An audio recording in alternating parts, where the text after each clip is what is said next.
What is going on, everybody? Welcome back to Guiding Keys, the story of Kingdom Hearts, presented by the Unlockables podcast.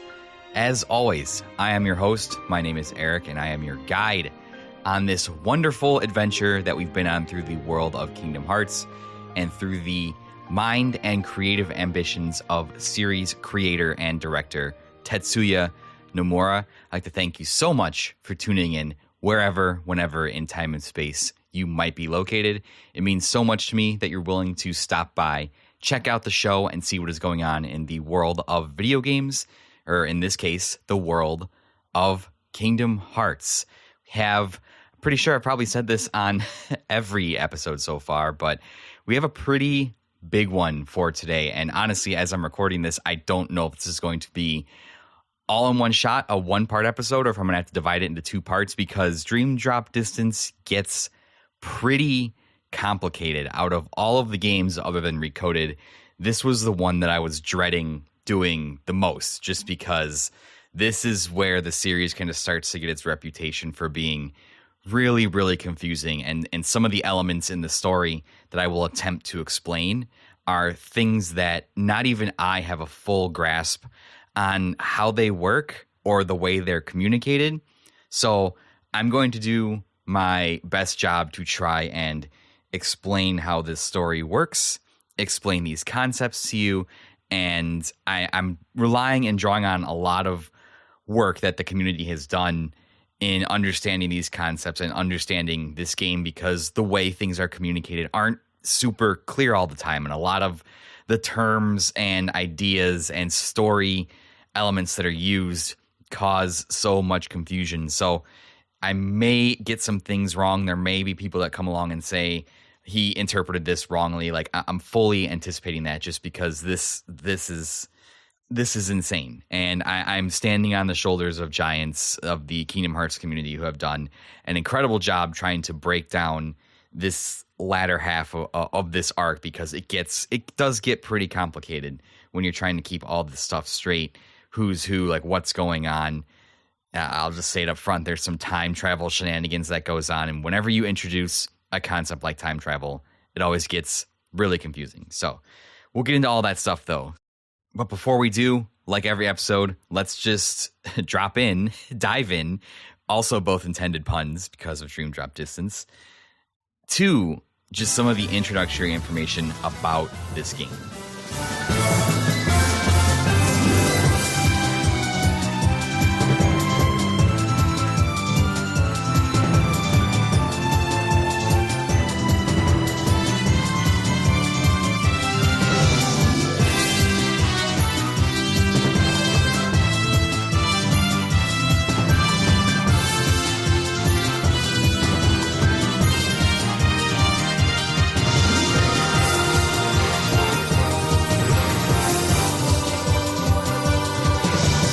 Kingdom Hearts Dream Drop Distance is an action RPG developed and published by Square Enix for the Nintendo 3DS. This is the 7th installment of the Kingdom Hearts series. Man, we've really done 7 games so far. That's absolutely insane. It was developed for the 3DS after Square saw the 3DS tech and was impressed with it. It is a significant leap forward from its DS counterparts, both the 3DS and the Kingdom Hearts games that were on the DS. It was co-directed by Tetsuya Nomura and his longtime collaborator Tai Yasue. It was written by Masaru Oka and Tetsuya Nomura, and it was composed by Yoko Shimomura, Takeharu Ishimoto, and Tsuyoshi Sekito. Yoko not taking the reins solo for composing this game because she was working on a lot of things at this point in time. She was a freelancer. She was not an official Square Enix employee anymore. She had struck out on her own so that she could do more things. But her and Tetsuya Nomura were really close. They always worked really closely on projects. And of course, she was going to work on any project that he asked her to. So Yoko, kind of in charge of this one, but Takaharu Ishimoto and Tsuyoshi Sakido definitely lended their experience to build one of the more unique soundtracks in the Kingdom Hearts games. I really like a lot of the elements in this one. And we'll save talking about some of the music a little bit in the development history. We'll talk a lot more about the music in general when we get to the final game in this series, which is Kingdom Hearts Melody of Memory, which does have story beats, but is a celebration of all of the music in Kingdom Hearts. So I know I haven't talked a lot about the music in the individual games. I've played some in the backgrounds and such, but when we get to Melody of Memory, the game that celebrates the music of Kingdom Hearts, we'll talk more about the music and how Yoko Shimomura uses the music to tell the story of Kingdom Hearts. Release dates: it was released in Japan on March 29th, 2012, which was one day after the official 10th anniversary of the series. In Europe, it was released on July 20th, 2012. Australia, July 26th, 2012. North America, July 31st, 2012. So North America was actually the last place to get it. And I remember this time period seeing Japan, Europe, and Australia get these games earlier, trying to avoid the spoilers that were coming out because, of course, Kingdom Hearts fans are fanatics. They're going to see the Japanese gameplay. YouTube is more relevant now. Streaming is starting to become more relevant now. They're going to see that and start breaking it down before the game even gets here. So really tried hard to avoid spoilers, which was a little bit easier back in the day because social media hadn't yet evolved into this kind of spoiler type of post everything needs to be updated hype kind of machine that it is today. Dream Drop Distance was meant to serve as the game that preceded Kingdom Hearts 3, so this is the game that directly leads into what would be Kingdom Hearts 3. It offers a glimpse of the direction both in the story-wise and gameplay that would be going into the first numbered Kingdom Hearts title in over a decade. There was an HD remastered version of Dream Drop Distance included in the Kingdom Hearts 2.8 Final Chapter Prologue, alongside 0.2, a fragmentary passage, and a back cover act, which is a movie that recounts the events of the mobile game Union Cross. We'll get into that, don't you worry. This collection was released on the PS4 in January of 2017, 2 years before Kingdom Hearts 3 would be officially released. And I did play the HD remastered version of Dream Drop Distance on my PS5. So that is the way I played this game. I've played it twice through on my 3DS and now twice through on my PlayStation. Review scores. On Metacritic, Dream Drop Distance is sitting at a 75 out of 100. Famitsu gave it a 38 out of 40. Game Informer an 8.25 out of 10. GameSpot a 7 out of 10. IGN 8.5 out of 10. I was not able to nail down specific sales numbers for this game. There were a lot of different numbers thrown around. There were North American numbers thrown around, so I'm not going to put an official number out there. The game was considered a success by Square Enix, but at this time, as we'll see in the development history, there was a lot of stuff happening at Square and in the country of Japan at the time. Yeah, it should be noted that the compilation that contains the HD remaster, so the 2.8 collection, sold over 1 million units. So a lot of people have gotten the chance to get their hands on this game and experience it. The most common refrain I saw from reviewers was that the combat and the gameplay were excellent, but the plot was too confusing and underwhelming to the point of being uninteresting. I have the exact opposite problem of that. I think the plot is so interesting. I don't think it's underwhelming at all. I think it's overwhelming to the point of confusion. I think it has the exact opposite problem of that. Again, I'm not sure how much experience with the series the people who review these games have, but I find this entry fascinating to the point of being overwhelming because it's so complex.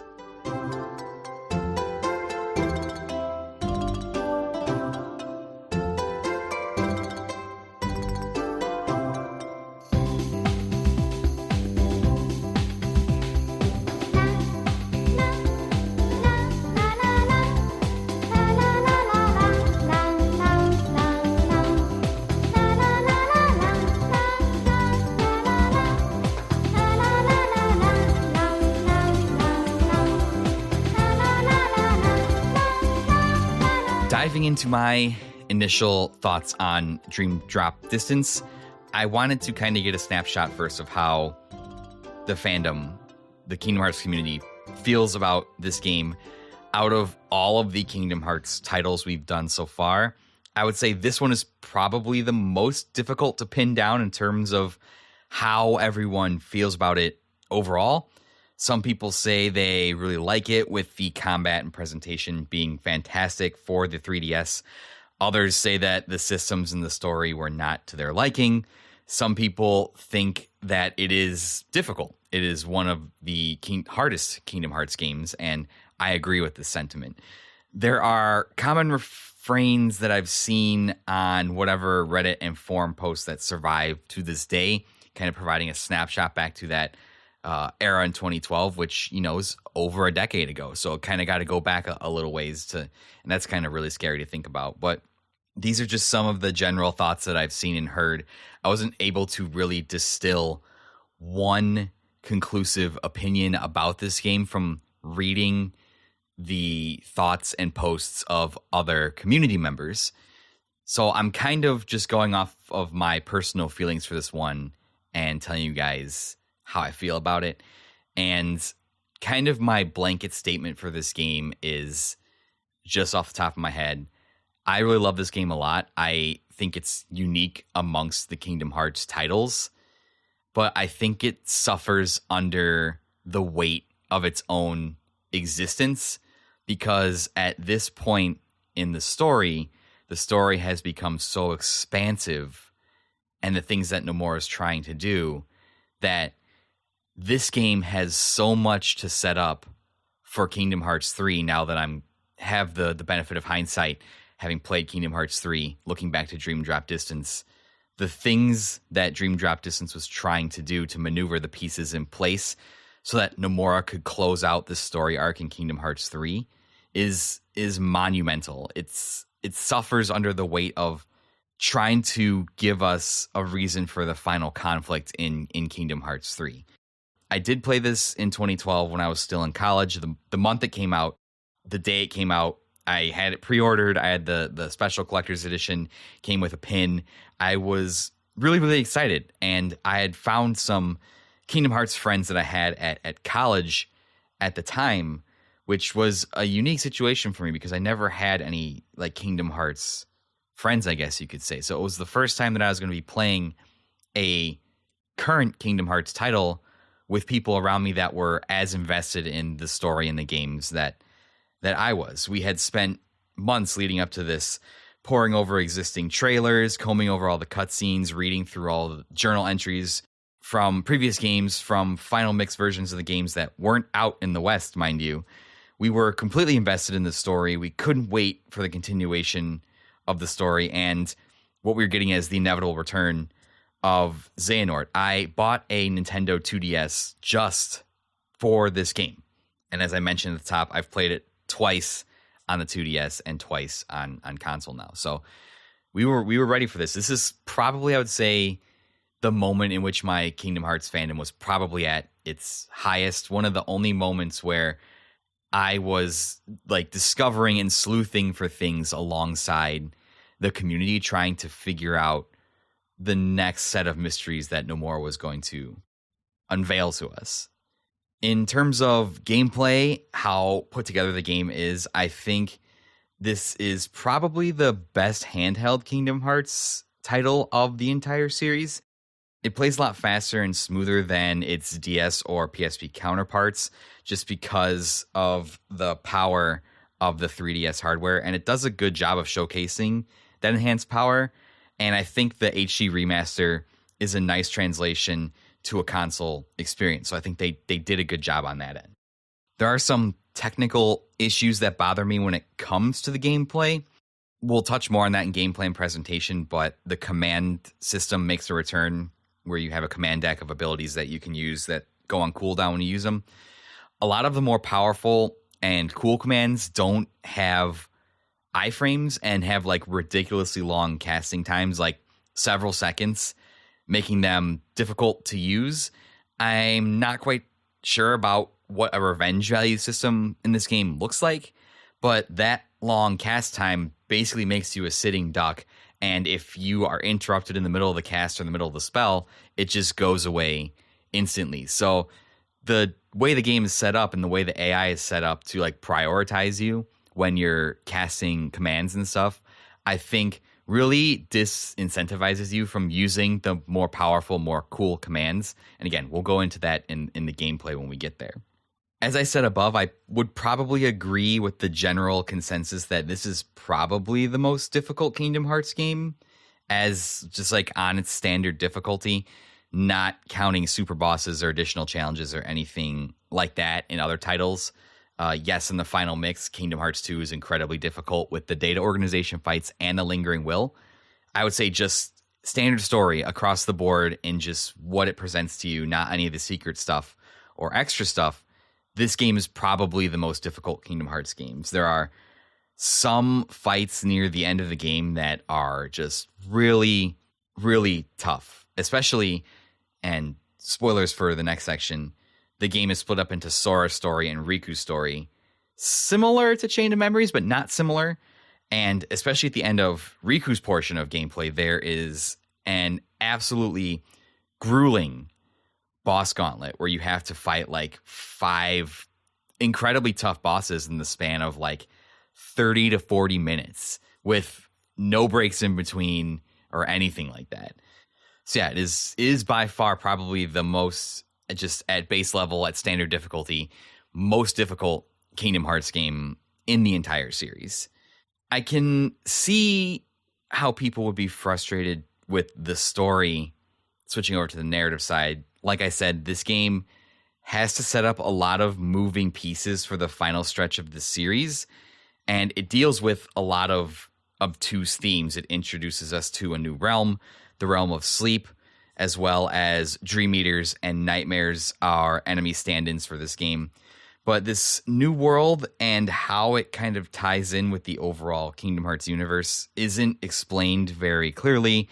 It's all very cryptic and meta, and it's split across the concurrent stories of Sora and Riku, and switching back and forth between those, trying to line up the pieces is pretty difficult. And of course, an introduction of a story cliche towards the finale of the game makes the overall lore very confusing when you attempt to lay it on top of the already established Kingdom Hearts cosmology. I would say that this is definitely the game where people started the narrative of Kingdom Hearts plot is so silly, it makes no sense, it's very confusing, and I don't have a response to that because it is. I agree with them. This is one of the most complex stories in video games I've probably ever played in an attempt to understand what is going on. This is my 4th playthrough of the game, and I still struggle with some of the more detailed plot elements. I just don't understand how they fit together. The way things happen, why they happen, which we'll see in the story, is not presented very clearly. All that being said, I do still really love this game. It's still one of my favorite entries in the series, as I've probably said about all of them. I really enjoy the way it plays. Despite the fact that the story is complicated, I do enjoy trying to parse it out and unravel it and just try and understand the confusing story that Nomura has presented to us. I credit Nomura a lot, and I think he gets a lot of hate for the way that he goes about things. But instead of resting on his laurels and giving us like a just standard handheld Kingdom Hearts experience, like he could have just done something like Birth by Sleep or something like that, he used this game to experiment with the gameplay and kind of try some things that he wanted to ultimately incorporate into Kingdom Hearts 3 and give us a new wrinkle to the Kingdom Hearts cosmology. Do I think it stuck the landing? No, I don't think it stuck the landing entirely, and I think that most people would agree with me. That is why I appreciate Nomura as a game designer and storyteller. He's constantly not satisfied with the way that he's done things before. He's always trying to give us new things and give us new ways to experience the story in the world of Kingdom Hearts in ways that not a lot of other game creators have the luxury of doing today. Most games of this scale made today are safer bets to make money I don't think Nomura's brand of storytelling or experimentation would be allowed really anywhere else. But when you think about it, it kind of makes sense. You have to remember Tetsuya Nomura came up working under Hironobu Sakaguchi, and this is the same kind of attitude that Sakaguchi had when making his Final Fantasy games. He never wanted to do things the same way from game to game. He always wanted to try and experiment and improve and try different things and surprise the player and subvert their expectations with the gameplay, with the story. This is what differentiated Final Fantasy from its competitor at the time, Dragon Quest, which Dragon Quest you could always rely on to be a familiar JRPG experience that brought a lot of the same things forward from game to game, but just did it in a really, really great way. So Nomura is really like that last vestige of Sakaguchi that is left at the entirely corporatized, unrecognizable Square and Square Enix from the 80s and the 90s. He's really kind of the last bastion, the last remaining person at that company that carries forward that spirit of Sakaguchi, even when it doesn't always work, even when the result is something like Dream Drop Distance that is very confusing and very messy. I still appreciate Nomura for what he tries to do and give us a different experience every time, regardless if it's a Kingdom Hearts mobile title, a mainline game, whatever it is he tries to do. My last personal note on this that I have written down, I do have to say, out of all of the Kingdom Hearts titles, this one causes me the most anxiety because there is a system built into the gameplay that is essentially a timer, and it is called the drop system. And games that have timers built in just cause me a lot of stress. It's a reason that I haven't played any of the Pikmins, because just thinking about having to manage everything with Pikmin with a timer really, really stresses me out. And it's the reason that whenever I go and play Majora's Mask, that it makes me even more of a shambling wreck than that story does to begin with. Not only does Majora give me existential crisis, but it also just triggers my anxiety because I know I'm constantly working against the timer. It drives me absolutely nuts. I do not like timer mechanics built into the core gameplay of the games that I play. I do not. It's not that they're bad. It's not that I don't think there are a place for them. It just causes me a lot of stress because I'm very, like, you can even ask my wife about like being on time for things and being meticulous and stuff like that. Like, I don't like to be put against deadlines or against a deadline like I don't feel like I can control. It's very, very stressful. We'll talk about the drop system in the gameplay and presentation. Speaking of gameplay and presentation, let's go talk about that now and talk about the leadoff thing, which is the drop system and the dual stories.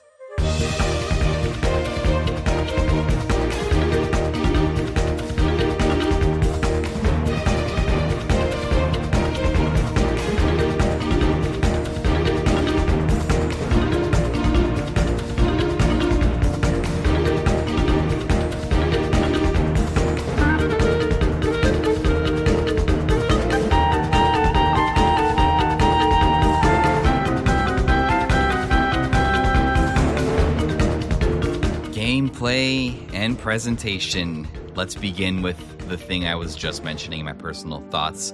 I'm going to start off talking about the drop system and the dual stories. So, the story of Dream Drop Distance follows Sora and Riku as they undertake a trial to show the Mark of Mastery and be considered true Keyblade Masters. In order to do this, Yensid tasks them with traveling to the sleeping worlds and unlocking 7 sleeping keyholes, releasing them from their slumber.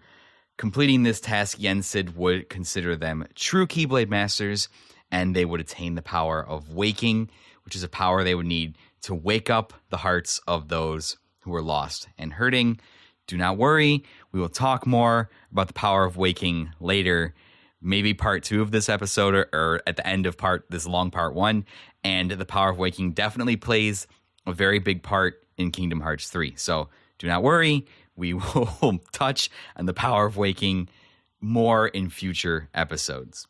In Dream Drop Distance, you play as both Sora and Riku. They have parallel journeys in the same worlds, and you switch off between them due to a gameplay mechanic called the drop system. It is essentially a meter near your health bar that serves as a timer, counting down until it hits 0, which when it does hit 0, the character you are controlling, either Sora or Riku, will enter a state of sleep, switching you to the character you are not currently playing as. Now, I know what you're thinking. That's kind of annoying. I get it. I agree. I think it's super annoying. I hate timers as much as the next person. But there are a few ways to basically mitigate this mechanic. There is an option in the menu present at all times to manually drop or switch between the other character when you want to. Also, pretty early on in the game, you can get an easily replenishable item called a Drop Me Not, which is essentially a potion that will refill the drop meter. It'll refill the timer, preventing you from timing out and being forced to switch to the other character in a perilous moment. Given that the game gives me ways to control this, the way I played the game is I would play through an entire world as Sora, and then I would manually drop and play the entire world as Riku, playing their stories, basically keeping them side by side at the same pace. I think this is the most cohesive way to experience a pretty complicated plot. All of the threads and forum posts I read said that this was the way that most people played the game when they wanted to try and connect the story, is that they were just going world by world, clearing it as Sora and then clearing it as Riku, kind of keeping their story paths equal as they progressed through the game. Basically what I did was I would do that as early as I possibly could. I would spend all my money. I would just amass a bunch of Drop Me Nots in the first few hours of the game, and I would never have to worry about dropping ever again, except when I wanted to. So that really gave me control back. It's just one extra item I had to buy. Basically, once you have like 50 of them, you'll never have to worry about the drop meter literally ever again. So there is a more chaotic and intense way to play this, and that is just to pretty much live by the will of the drop meter, letting it drop you whenever it runs out, wherever you might be in any given level. This completely changes the flow of the entire game and story, and it just creates a different type of playthrough. The timer will literally force you to switch whenever it runs out in any situation. You could be halfway through an intense boss fight and the timer could drop you, and then you have to start that boss fight all over again. Kind of annoying. Again, I cannot stand timers.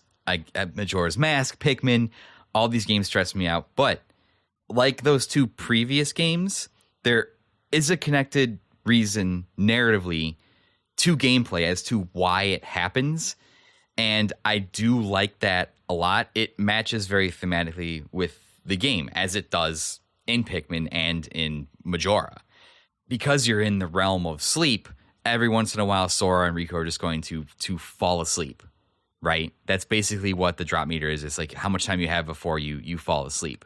You're dealing with sleep, dreams, nightmares, stuff like that. So that is the narrative reason that connects to gameplay, which makes me understand what Nomura was trying to do. And we'll actually see in the development history that the Osaka team that made this game was really, really split on this mechanic specifically. And Nomura had to make concessions to get them to implement this into the game because they weren't sold on it. And Nomura wanted to take a risk.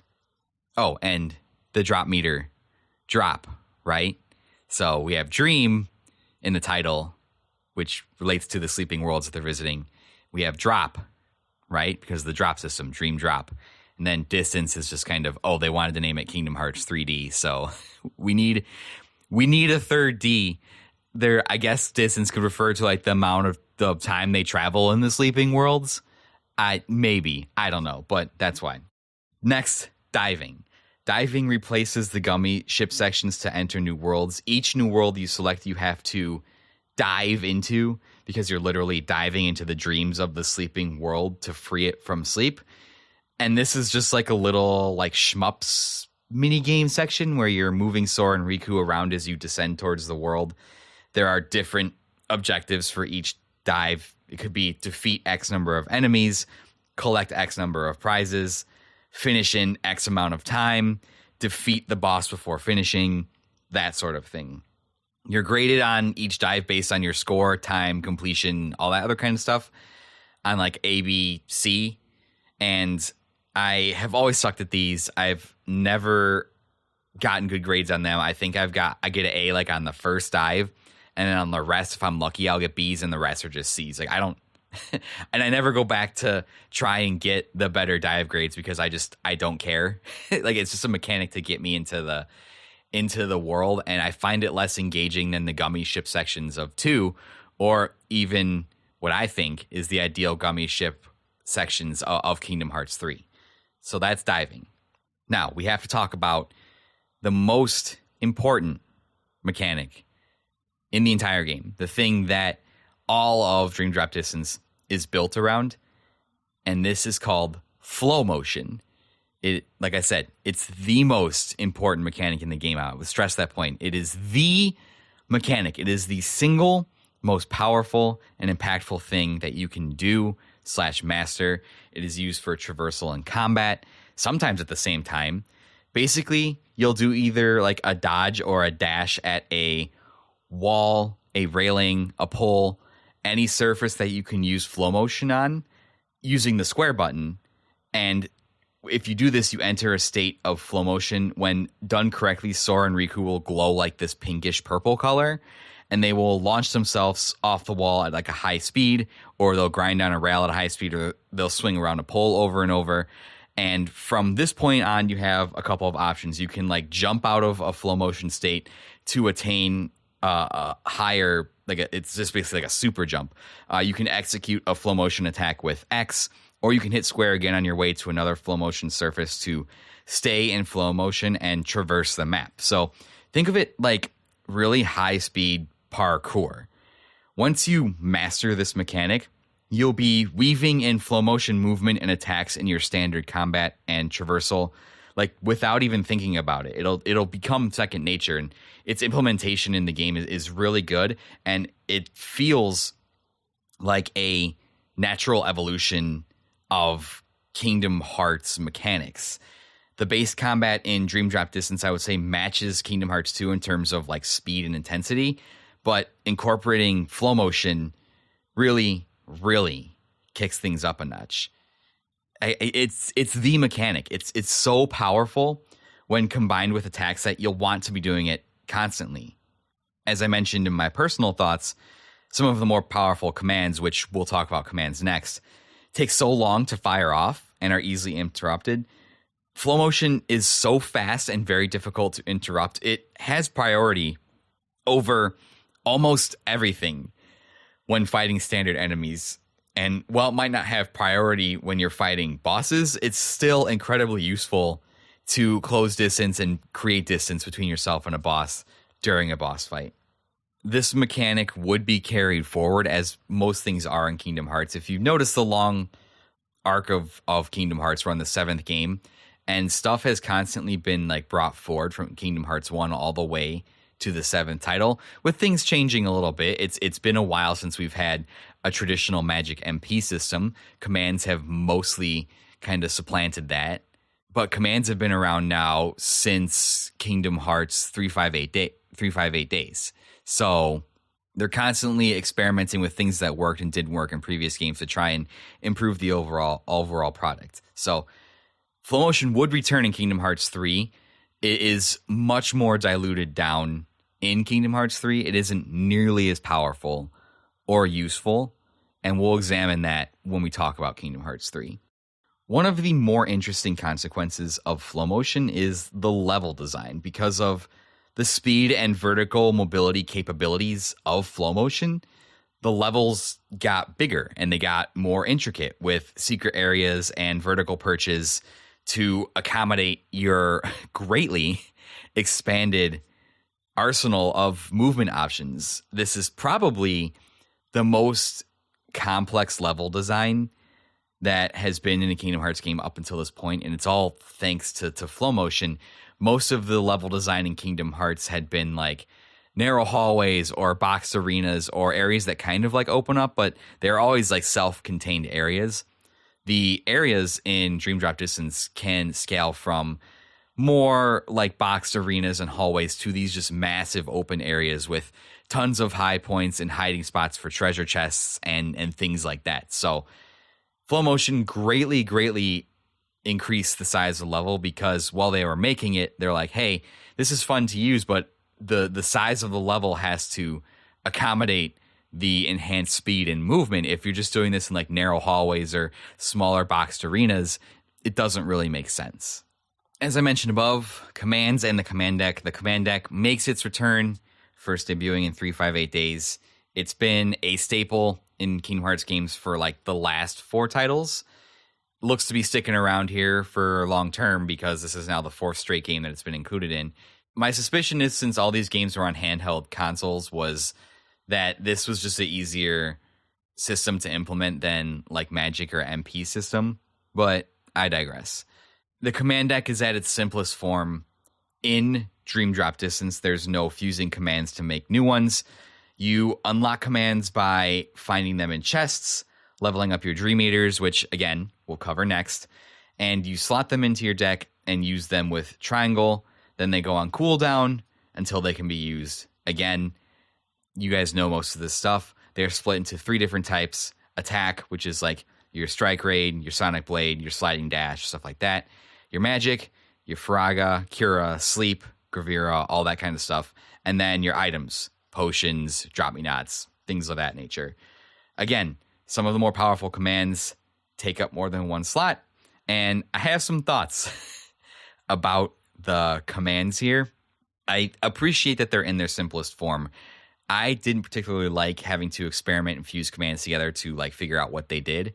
I'm a little bit lukewarm on the experimentation system in Birth by Sleep, having to like fuse them to get your abilities. But this is basically completely removed because the Dream Eaters fill this role in Dream Drop Distance. So commands are like just commands. They're just things to be used for battle. They are a bit unbalanced. Like I said, the cooler, more flashier commands have never been cooler. And there are some like really freaking cool ones. But like I said, they take a second or two to fire off. And in that time, the game essentially has to move faster because of the implementation of slow motion, and enemies really key in on you when you're not in that flow motion state. So standing there trying to fire off a more powerful command, you're basically going to get targeted and interrupted. And your commands do not appear to have priority. There are some more simple and seemingly innocent ones that go off in an instant and do have priority. And these commands, which are silly and seemingly innocent, are just stupidly powerful. And the one command I'm talking about specifically is known as Balloon. Yes, you heard that right. It's Balloon. The command Balloon. And Balloon is a command that summons a set of balloons around you. In its more powerful iterations, which are, of course, the spell naming convention of Final Fantasy, Balloonra and Balloonga, it basically does the same thing. It summons balloons that will hit the enemy in some way. These balloons are devastating. They are mini nuclear warheads. They're menaces on the battlefield. They do so much damage. Multiple of them come out per cast. They will instantly knock an enemy, even a boss sometimes / most times, out of whatever combo they are doing. If they're approaching you, it'll knock them into the sky. Like, Balloon has priority over basically everything. It is so unbelievably powerful that Balloon by itself changes the tide of some of the more difficult boss fights in the game, just because of the stun factor and the priority factor and just how much damage one cast of Balloon that encircles you with balloons, I think, puts out like 6 of them, and they're pretty big. So you can just bait the boss into approaching you, and then they just take a bunch of damage when they run in the balloon, and you're able to get some attacks in. Balloonra summons a cluster of balloons that are like seeking heat-sinking cruise missiles that will launch towards the enemy that you're fighting and just devastate like a bar and a half of their health out of nowhere. Balloon is stupid, and it's amazing, and it's so powerful. Put it in your deck. You'd be stupid to not have it in your deck if you're struggling with some of the more difficult fights. Balloon is a command. I switch so many commands in and out of my deck throughout my playthrough trying to find one, but balloon, at least one balloon command was always in my deck at all times, just because it has so much utility on offense, on defense, to get you out of tough situations, to start an encounter with. It's so stupid. So you heard me mention a little earlier, talking about abilities and talking about Dream Eaters. So since we're in the sleeping worlds, dreams are a big concept, right? Heartless and nobodies are not present in Dream Drop Distance, and they are replaced by their sleeping world equivalent. The Dream Eaters, these are beings that, as their name implies, feast on dreams. There are two categories of Dream Eaters. There are malevolent nightmares, which plant bad dreams and are responsible for them. And there are benevolent spirits who consume the bad dreams. Considering that Sora and Riku are on parallel journeys, spirit Dream Eaters end up being your companions. They're your party members, and this is another major mechanic in the game. When you fight and defeat Nightmare Dream Eaters, they sometimes drop fragments, which basically serve as your synthesis materials, and they're named things related to dreams and sleeps like Lofty Figment, Wondrous Fantasy, etc. You then use these pieces to create spirit Dream Eaters of your own, and there are a bunch of them. I'm not even sure how many of them that there are. Each Dream Eater comes with an ability board, which you can spend points they earn in combat to unlock nodes on it. These nodes offer several different things, such as commands, stuff you can add to your command deck, temporary abilities such as Fire Screen, Attack Boost, Defense Boost, and permanent abilities like Leaf Bracer, Combo Plus, Defender, things like that. The standard suite of Kingdom Hearts abilities that you've come to know and love over 7 games so far. So part of the strategy becomes unlocking a lot of Dream Eaters to unlock the permanent abilities you'll need, and mixing and matching them to get temporary abilities that you only get while the Dream Eater is in your party, which you can have up to 3 Dream Eaters at a time in your party, but 2 are active and 1 is kind of in a reserve slot. Or you can just do what I do and just pick your favorites, and that's also a pretty viable strategy.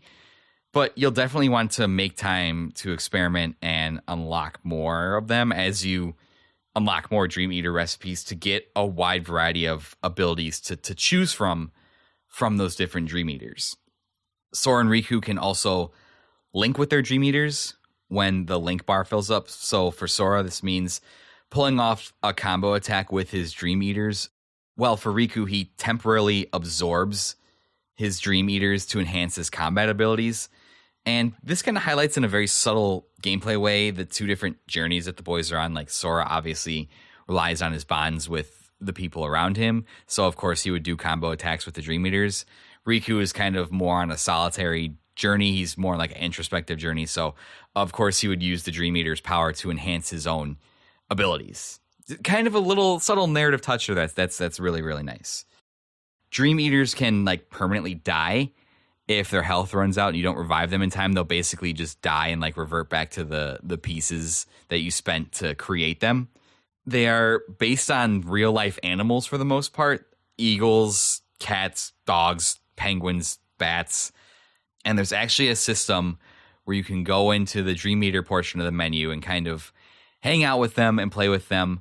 The inspiration, which we'll talk about later in the development history, comes from Nintendogs, and they implemented a Nintendog style system where you can interact with your Dream Eaters. You can pet them, you can throw toys at them, play with them, you can throw treats that'll boost their stats and enhance their stats, that sort of thing at them. You can paint them different colors to kind of customize them a little bit. It's an interesting system. It's a little weird. It's a little uncomfortable, and the Dream Eaters have a really funny song, which I'll put in here at some point. And when you hear it, you'll just be like, oh yeah, that's the Dream Eater song for sure. So that's the Dream Eater system. It's interesting.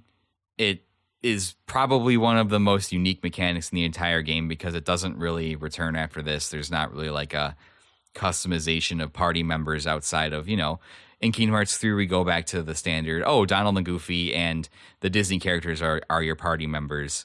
But this is the one game where it's like you can kind of choose and customize your party, and it's a little bit more significant. Since we're talking about gameplay and presentation, I would be probably a bad host if I didn't mention some of the new worlds that got introduced, because for the first time since Birth by Sleep, we're getting some new Disney worlds, some actually ones they've been planning on adding for a long time. So this is probably the most amount of new Disney worlds we've had in a while, and I like most of the new additions. So going down the list here, we have, and I'm sorry, I'm probably going to butcher this because I have no basis in other languages. First one is La Cité des Cloches, which is the Hunchback of Notre Dame. I believe that is French for City of Bells, perhaps. We have Prankster's Paradise from Pinocchio making its long-awaited debut after being cut from a couple of games. We have Country of the Musketeers, which is a throwback to an incredible Disney cartoon where Mickey, Donald, and Goofy are the three musketeers. We have The Grid from the sequel to Tron, which came out around the same time, Tron Legacy, as well as the returning worlds of Destiny Islands, Traverse Town, and The World That Never Was. And we also got a world called Symphony of Sorcery, which is based off of Fantasia and Fantasia 2000. And that world is pretty cool because it incorporates musical scores. It's one of the worlds that Shimomura and her team didn't have to write music for because they incorporated a lot of music from Fantasia. And as you know from Fantasia, they wrote animated pieces to a lot of classical music scores. So it's really cool. Symphony of Sorcery, your hits kind of like turn into percussion hits and instrument notes and stuff like that. It's a really, really cool world. It's definitely probably one of my top favorite worlds in the entire series. So some great additions for new Disney worlds to explore that tie into the story. Okay, I guess. But we'll get more into that because right now we have to check out the development history of Dream Drop Distance. And let me tell you, this game went through some stuff during this period of Square Enix's existence. Before I read my history on the development of this game, I just wanted to, again, shout out where I got a lot of this information from. I have to shout out Georges J. Gruard, who wrote The Legend of Kingdom Hearts Volume 1 creation for 3rd edition's books. It is a very, very thick, beefy book with a lot of information about Square Enix's business dealings around this time, the environment in which the Kingdom Hearts games were created. So a lot of this information is paraphrased from information that Jay put in his book. It's a fantastic book. I please recommend very highly going to check it out.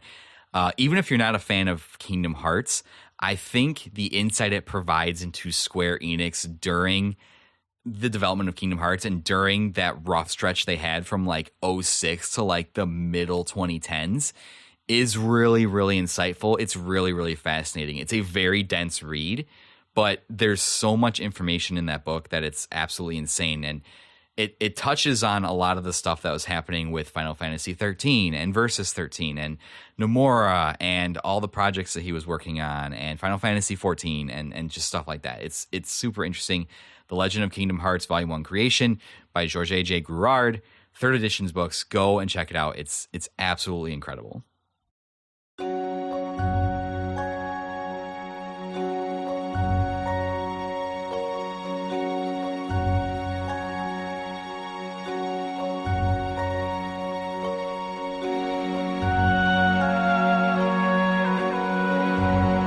Our development history for Dream Drop Distance actually begins in earnest with Nintendo.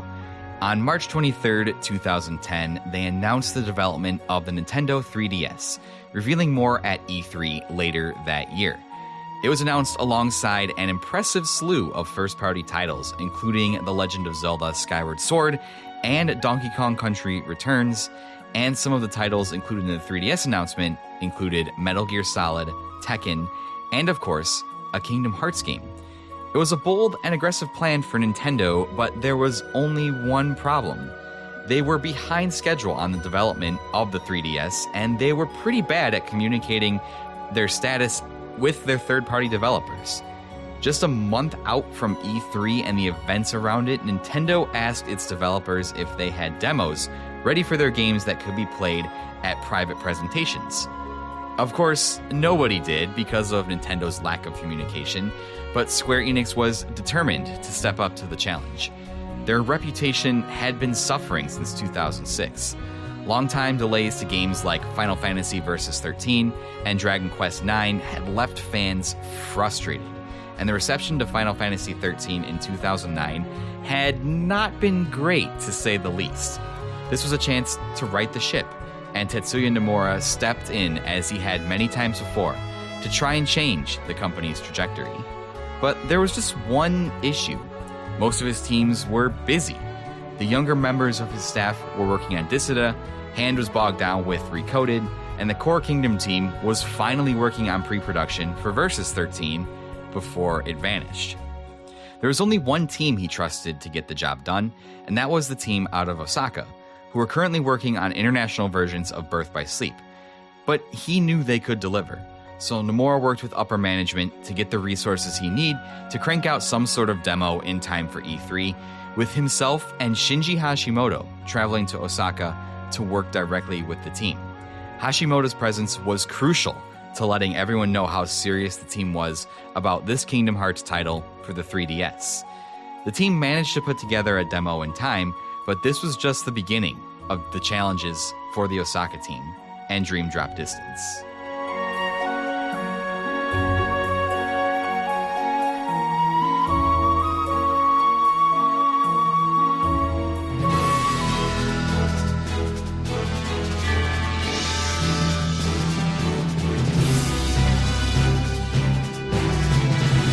Despite the trust Nomura had in his team at Osaka, they had only ever worked on a DS Nintendo handheld title one time during the mad scramble to finish Recoded. This presented some serious challenges, especially when trying to implement the auto-stereoscopic 3D imaging and plan an entire game with gameplay and environments on a handheld system while accounting for the added depth of the 3DS.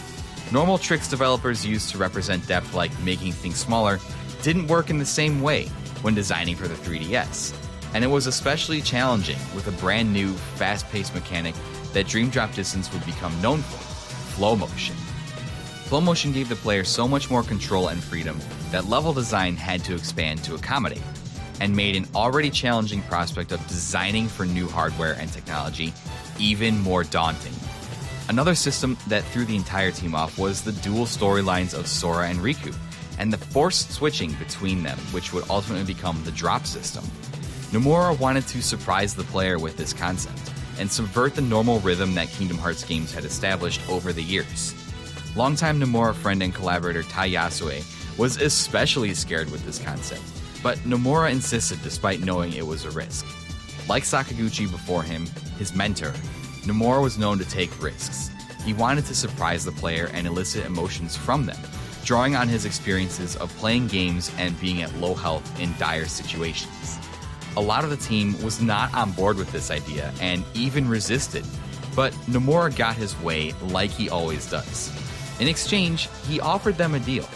He gave the team free rein to design and integrate the systems that would be used on the lower screen, and offered to give them greater say in what Disney worlds they wanted to see in the game.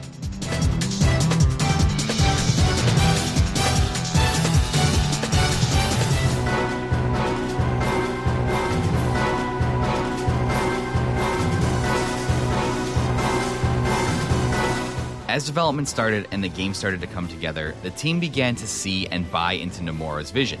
Flow motion unlocks so many interesting options for gameplay and design that Yasue began adding even more surfaces to incorporate it, like rails to grind on, poles to spin off of, and more.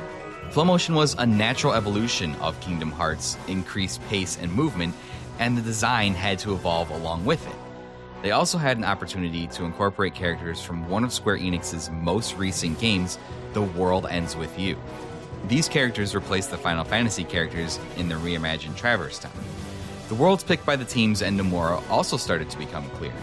In addition to Traverse Town and The World That Never Was, worlds representing The Hunchback of Notre Dame, Tron Legacy, Fantasia, Pinocchio, and a Mickey Mouse cartoon, The Three Musketeers, were also included in the game. But there was additional pressure on the team outside of the tough development environment. The series' 10th anniversary was just about a year away, and Square Enix really wanted the game to be ready in time for the 10-year celebration. Now, a lot of this game's development history is tied up with the absolute mess that Square Enix as a company was in at the turn of the decade. The launch of Final Fantasy XIV was a disaster, and Yuichi Wada was basically in crisis mode, desperately trying to save his job and appease the Square Enix stockholders and board members. There was a lot of reshuffling, canceling of games, increased management of dev teams and resources, and more pressure than ever for those teams to crank out games as fast as possible.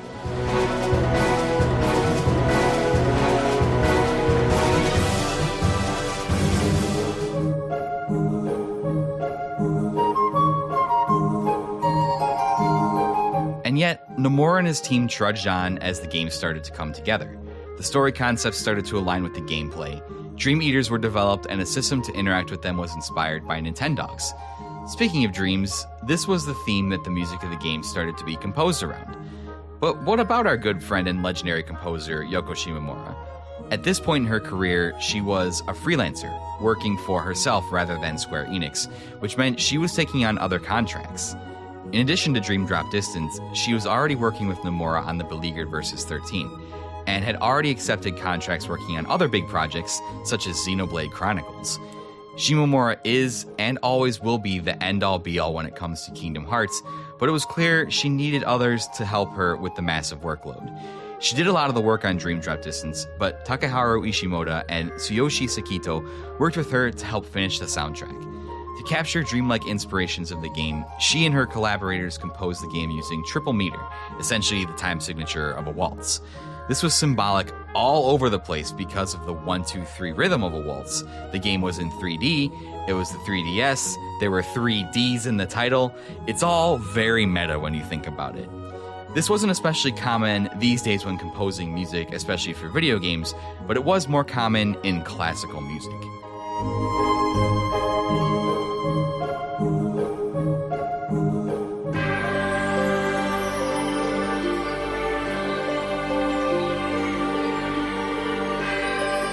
There were 2 additional challenges that plagued the development of Dream Drop Distance. One, Nomura was having trouble getting approval for all the concepts from Disney. To be clear, the people at Disney still supported him and Kingdom Hearts, but this game was complicated. And the departure of longtime Nomura ally from Disney, Steve Wadsworth, definitely had an effect on the speed of Disney's decision-making. But decisions had to be made. Deadlines were approaching, and the game needed to be dubbed by the English cast of voice actors. What's more, one of the worst natural disasters of the modern age occurred on March 11, 2011. Japan was hit by a magnitude 8.9 earthquake, the worst earthquake in the country's history and the 7th most powerful earthquake ever recorded. Thousands of people lost their lives. Buildings in Tokyo, nearly 230 miles away, shook, and the nuclear power plant at Fukushima suffered a devastating reactor leak, which would go on to be the worst nuclear disaster of the 21st century. Wada later said that the disaster cost Square Enix 570 million yen, which is roughly $4 million in US currency, which in the grand scheme of things is nothing compared to the loss of innocent lives. In the chaos that followed later in 2011, Nomura also suffered 2 rare backstabbings. First, during the disorder that followed the earthquake, Naoki Yoshida swooped in to steal valuable team members working for Nomura and have them assigned to the Final Fantasy XIV Rescue Project, including Jun Akiyama, who Nomura had to seriously convince to work on the project after Final Fantasy XII, and his VFX director Seunichi Sato. Nomura, usually even-tempered and who took a liking to almost everyone, has apparently held a dislike for Yoshida ever since. It was at this time that Versus 13 really began to struggle, and the specter of Final Fantasy XV was waiting to destroy Nomura's dream project. Disney was particularly alarmed at the struggles of their partner, and even made an attempt to create their own Kingdom Hearts game under Go for Launch Productions. This is a fascinating story, but a lot of evidence of this supposed Kingdom Hearts game is gone. There is some lingering speculation, but perhaps this is a story for another time.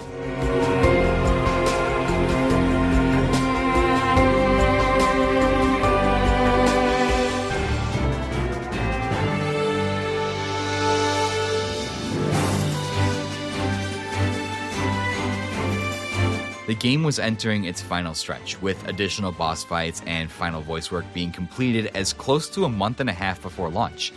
But somehow, the team managed to get the game out on March 29th, 2012, just in time for the 10th anniversary of Kingdom Hearts. Well, one day after the official anniversary. Work still had to be done on the North American version and all the localization, but Nomura, Tayasue, and the Osaka team had pulled off something absolutely incredible. In the midst of all the chaos of Square Enix, a natural disaster, a betrayal by Yoshi P, and evidence of Disney considering doing a Kingdom Hearts game by itself, they had managed to put Dream Drop Distance together in a little over a year, in time to celebrate a decade of Kingdom Hearts.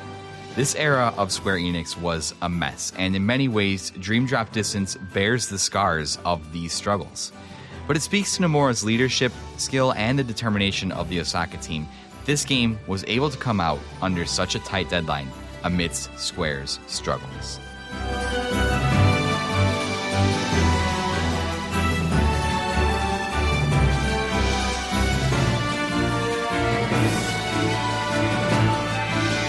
So now that we understand the struggles that the Osaka team, Nomura, Tayasue, and everybody went through, making this game specifically, they were still working on a couple of the other Kingdom Hearts titles, but this one, more than all the others, appears to have been significantly impacted by the earthquake, terrible natural disaster that struck Japan, and the sneaky backhanded backstabbings of Yoshi P. And since then, Yoshi P and Nomura, it's I guess it's probably not very well documented to this day, but it just appears that they are not on the best of terms, although the Kingdom Hearts team did help out with Final Fantasy XVI, whether that was Tayasue or how much Nomura himself was involved with that, I'm not sure.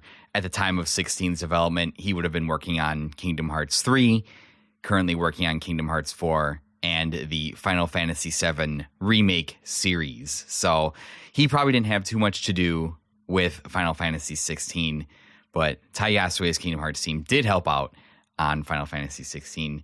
Bad blood between Yoshi P and Tetsuya Nomura. Now, we're moving on to the story of Dream Drop Distance, and this is a story that gets complicated, and this part of the episode is the reason why this took me so long. I was having a really hard time. I was trying to write and script out this part and write it in my own words and explain what was happening, and I was really, really struggling to do that and strike a proper balance of how much I needed to include and how much I could just gloss over. And it was a lot. I restarted the script a couple of times. So ultimately, I settled on, I have right now, as of this recording right next to me, the Kingdom Hearts Ultimania, which is the entire story up until Kingdom Hearts 3. So I decided to use what was written in the Ultimania as a framework for the script, and then go through and add in my parts and add in some stuff to kind of enhance upon what the Ultimania touches on, because my goal with this series is to provide you with a understanding of the Kingdom Hearts lore and mythos, and this game in particular is one where that gets very confusing, and we will see here in just a moment. So if you're going along one day and you recognize some words from the Ultimania, I have included that in here. I know plagiarism and all that kind of stuff, but I'm not getting paid for this podcast. I don't make any money off of this. And I did my best to use the Ultimania as a framework and kind of script everything myself and go through and add sentences and things like that. So that's how much trouble I had with this story in particular, because it's still, even after multiple playthroughs, not a story that I understand very well. It's very, very complicated. So let's go ahead and dive into the story. And if you remember, as of Kingdom Hearts Recoded, we were gathering Sora and Riku to Yen Sid's place to have a Mark of Mastery exam to combat the imminent return of Master Xehanort. And this is a story that will touch on the Mark of Mastery exam for Sora and Riku and the ultimate return of Master Xehanort.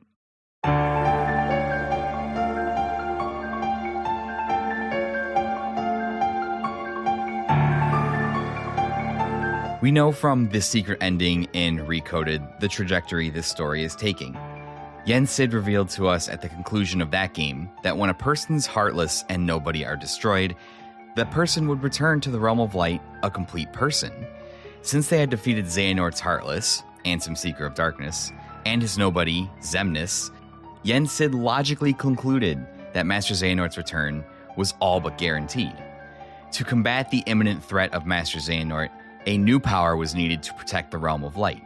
With a great sense of urgency, Yen Sid sent for Sora and Riku by way of a letter from King Mickey and had them undergo the Mark of Mastery exam to facilitate their growth as Keyblade wielders and allow them to be recognized as Keyblade masters.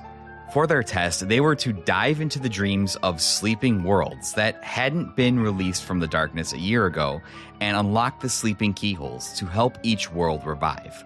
Upon the completion of this task, they would have full mastery of using the Keyblade, as well as unlocking the power of waking, an ability to awaken sleeping hearts from their slumber. This was how they could help the people in sorrow and slumber who were discovered previously while investigating Jiminy's journal in Recoded, those hearts that were connected to Sora. We know these individuals to be members of the Wayfinder trio, Ventus, Aqua, and Terra, as well as two members of the Sea Salt trio connected to Sora, Roxas and Xion. This was paramount as these individuals would be needed in the upcoming fight against Xehanort and deserved to have their hurts they suffered at his hands healed. To enter the sleeping worlds, Sora and Riku were sent back in time by way of Yen Sid's magic. Time travel, more on this later, and visited Destiny Islands just before they were plunged into darkness and fell asleep. They encountered a phantom of Ursula the Sea Witch and defeated her. The two unconsciously unlocked a sleeping keyhole, entering the realm of sleep and heading for new worlds, but not before they sensed the close presence of a man in a light brown robe that was familiar to them. Of course, we know this man in the brown from Kingdom Hearts 1 would eventually turn out to be Ansem, Seeker of Darkness, present on Destiny Islands when they fell to darkness. If Sora and Riku had gone back in time to ride Destiny Islands into the world of sleep, then we know that Ansem was present there as well in the past, just before the islands fell. What was supposed to be a test of Keyblade mastery now seemed much more dangerous.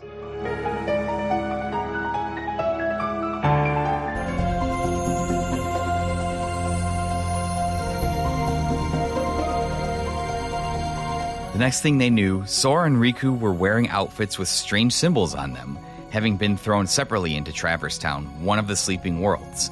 According to Joshua of the World Ends With You fame, the boy who created the town using the dreams of his friends as their world fell into darkness, the place was divided into two worlds that looked very much alike, and Sora and Riku had each ended up in a different one.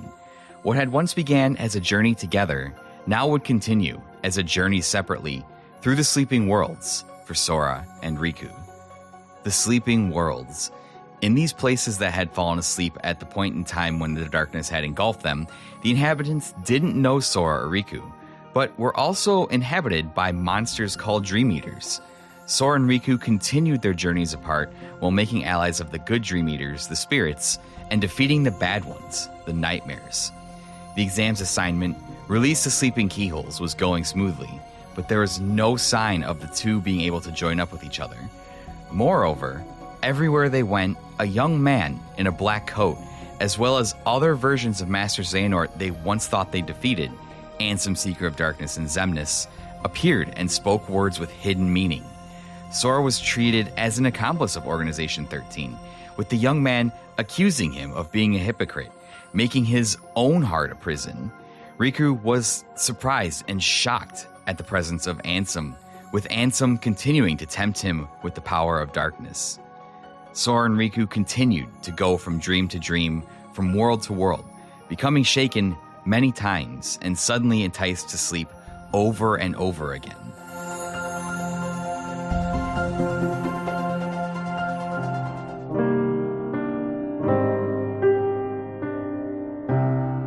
Around that time, a strange phenomenon was occurring in Ansem the Wise's study in Radiant Garden. Ansem's apprentices, who had once given up their hearts in this place and formed Organization 13, were returning to their human selves one by one. Axel was the first to stir, staring at his appearance in the glass of Ansem's computer room before shifting his gaze to the other former members of Organization 13 who had been recompleted alongside him. Ienzo, Alias, Dylan, and Evan were all present along with Axel. However, the true selves of Xemnas' close associates Zigbar and Syx, who we know as Bragg and Isa, as well as the true self of the Xehanort-possessed body of Terra that started it all. As they searched the ruined remains of Ansem studies, they were stumped. Axel did multiple sweeps of the castle grounds but failed to locate their missing members. Ienzo tried to make sense of it all as well, but to no avail, when suddenly Axel decided he would take matters into his own hands while looking at the diagram drawn on Ansem's wall that simply read, "Door to Darkness." Back at Yensid's tower, and ignorant of the return of the organization members, King Mickey and the others had been waiting at the mysterious tower for Sora and Riku to return, but they'd received a threatening letter from Maleficent that said she'd kidnapped Queen Minnie, and they were to return to Disney Castle or else. The timing was almost too perfect. Sensing new activity from the forces of darkness, King Mickey, Donald, and Goofy headed out to rescue the Queen and protect their home. There is no way this could be a coincidence, with Yensid concluding that Maleficent must have sensed a change in the tides of darkness, a change that could only be attributed to Xehanort. The Disney crew arrived at Disney Castle to confront Maleficent and Pete, who just wanted all the world's data that King Mickey had obtained when he investigated Jiminy's journal. If you remember from Recoded, this was motivated by a search for an item called the Book of Prophecy. They took Queen Minnie hostage and pressed King Mickey to hand over the data before they would set her free, but suddenly a new player arrived on the scene to shift the balance and tip the scales in the favor of the Disney trio. It was none other than Axel, having used the corridors of darkness to travel to Disney Castle. But he was no longer introducing himself as Axel, but rather the name he had as his human complete form, Lee. Thanks to his last-second intervention, they were able to rescue Minnie and force Maleficent and Pete to retreat. Back at the mysterious tower, King Mickey and the others listened to Lee's story and used that to corroborate their theory about Master Xehanort. The fact that the members of Organization 13, including Lee, had returned to their human forms meant that it was all but certain that Xehanort had already been resurrected and was interfering with Sora and Riku's exam. Some way, he had anticipated this would be their next move, and had acted accordingly. To win back initiative from Xehanort, they would have to take some drastic measures to even the odds. Troubled, Yensid agreed to the condition Lee offered in exchange for his help, teaching him to use a Keyblade.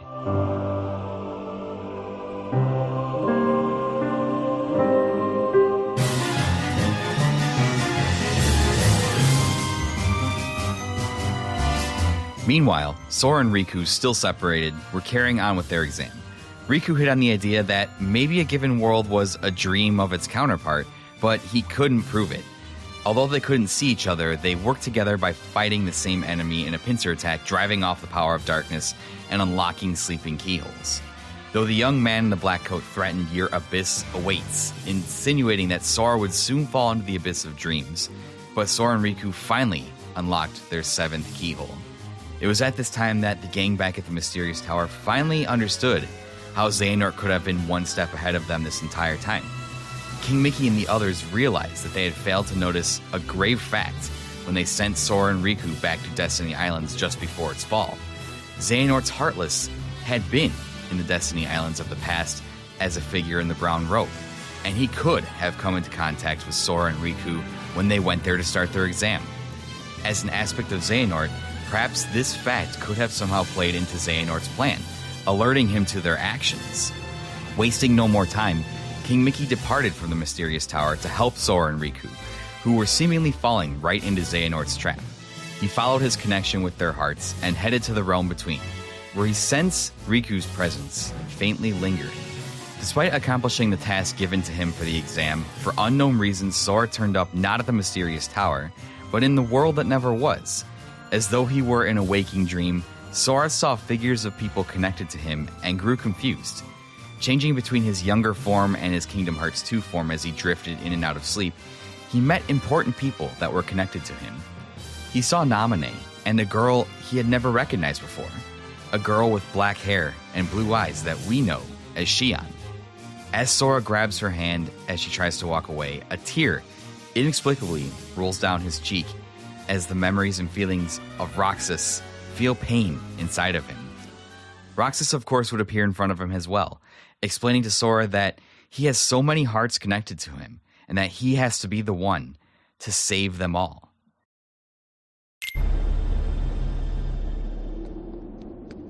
Come on, wait up! Who are you?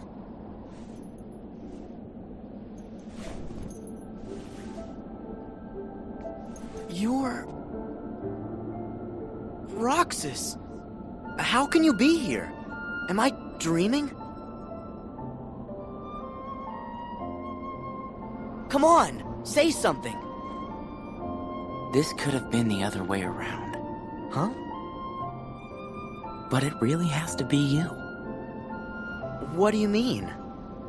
There are so many hearts that are connected to yours. You're me, so you can feel what I felt. No. Roxas, you're you. We're not the same. I wanted to tell you that you deserve as much as I do to be your own person. Sora, see? That's why it has to be you. Sora continued to push on, diving deeper, constantly fleeting between waking reality and dreams. He thinks he spots Riku and Kairi, but as he approaches, they turn into familiar faces, Terra and Aqua, and suddenly memories come flooding back of the time when he and Riku had met them as little kids on Destiny Islands. Sora finally begins to understand just how many hearts are connected to his. Finally, he encounters Xigbar, Xemnas, and the young man, who was revealed to be a young incarnation of Xehanort from the distant past. Then, Xigbar, Xemnas, and the young man in the black coat reveal everything to him. Okay, so I'm breaking the scripted flow because this part was really difficult to summarize as I was writing it. So I'm going to kind of freestyle it and hopefully be able to explain everything to you guys. So here's the events in order as Xigbar reveals them. Is the organization's world sleeping too? No, it can't be. I know I definitely found the 7 keyholes already. So I've got to be awake again, and in the real world. But why here? Aw, what's the matter, sleepyhead? Who's there? Show yourself! We jumped through a lot of hoops to get you here. But it looks as if it's gonna pay off.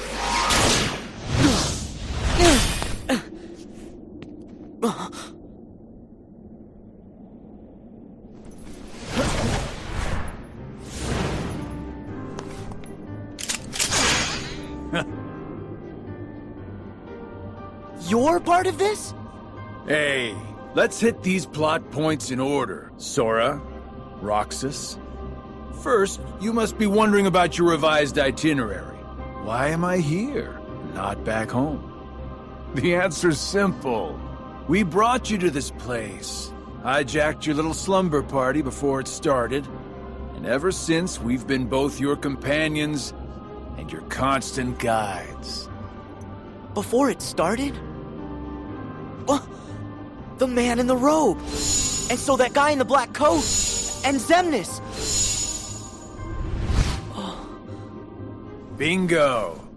You were able to go back in time to just before your home became a sleeping world, only because a past version of you already existed there. And I can see, in the past, you already met Mr. Robe Guy. Yep, he was there then to make sure you ended up here now. That's ridiculous! It sure is. It's too perfect. Who'd ever believe it? Which is why you idiots never saw it coming. You thought you were off doing some kind of test, right? We'll test this. How come you're wearing the same clothes if you're already back home? You are not gonna wake up, okay? Look, there's no real versus dreams anymore. There's just you, us, and this. I see. Fair enough. So what? At least I know who to blame for it. Ooh. I see you still got that angry look down.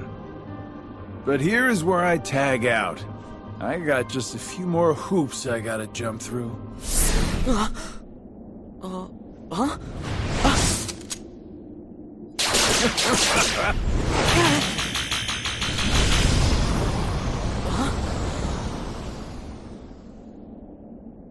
Come with me.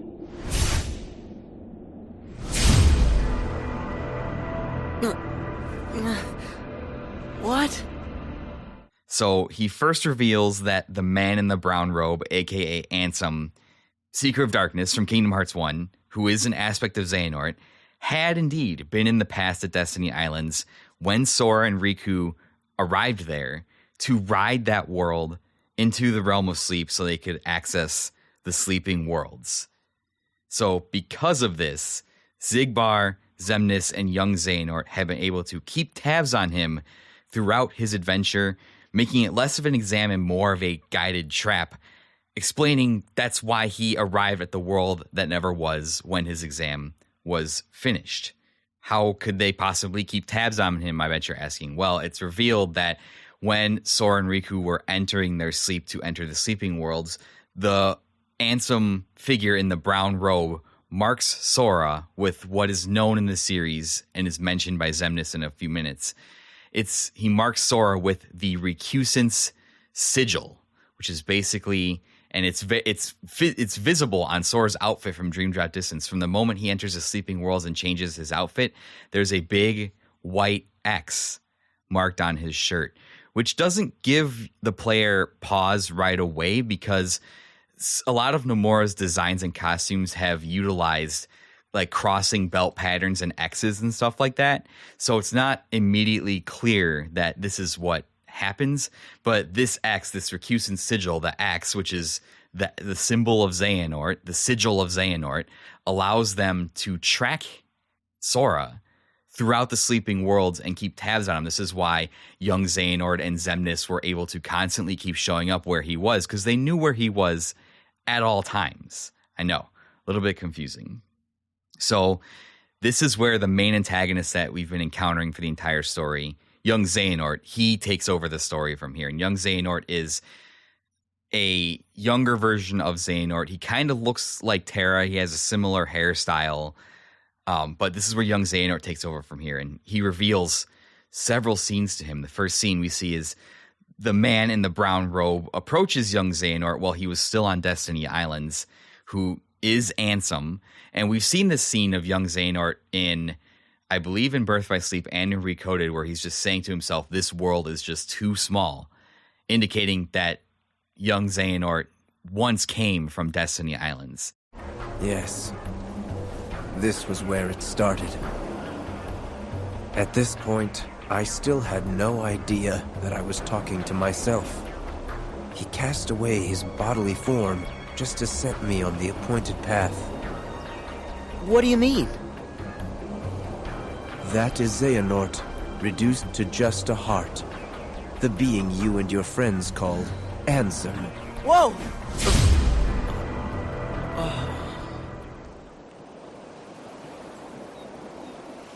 No. Him. Is that? Yes. The point in time that Xigbar mentioned. Me.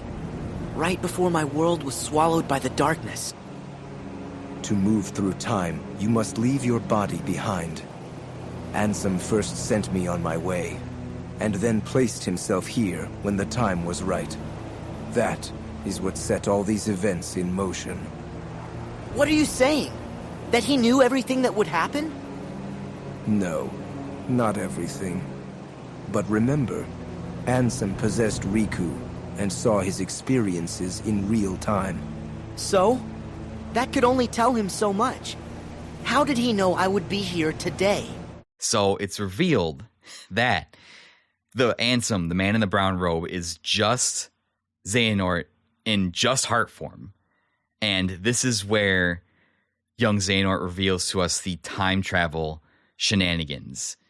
It was Xehanort's heart traveled back through time. And in order to travel through time in the Kingdom Hearts universe, you have to be just a heart. You have to cast away your bodily form. So Ansem is just a heart, traveled through time, shared this knowledge with young Xehanort.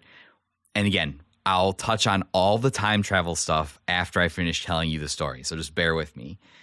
He sets young Xehanort on this path through time to dog Sora's adventure and accomplish an ultimate goal. So, meaning that when we encountered the man in the brown robe in Kingdom Hearts 1, it was actually Xehanort in heart form from the future. And you have to remember, his heart eventually took over Riku, used his body, and became the familiar form of Ansem, Seeker of Darkness that we fought in Kingdom Hearts 1. Okay, so we'll touch on all this time travel shenanigans at the end of this, because it's actually a pretty significant part of the plot. Whoopsie daisy. Wasn't easy putting you into a second sleep, and he almost woke you up. So then, all that stuff I just saw, did you put that in my head? No, that wasn't stuff. It was a dream. The falling asleep part was definitely our bad. But we can't put stuff in your head. Hey, I got an idea. Ask your heart. See if it's got a clue. Well, my heart was aching. That's why I kept going. Oh, thank you, Sora's heart, for pushing him right into our clutches. Aren't hearts great? Steer us wrong every time. You know, right? Because you all have hearts. Axel, and Roxas, and Naminé, and that other girl. I felt what Roxas felt. And they laughed together, got mad, and they grieved. You have to have a heart to cry. It's about time you noticed. Indeed. A heart is never lost for good. There may have been variances in our dispositions, but a number of us unquestionably showed signs of a burgeoning replacement. Once born, the heart can also be nurtured. Our experiments creating Heartless were attempts to control the mind and convince it to renounce its sense of self.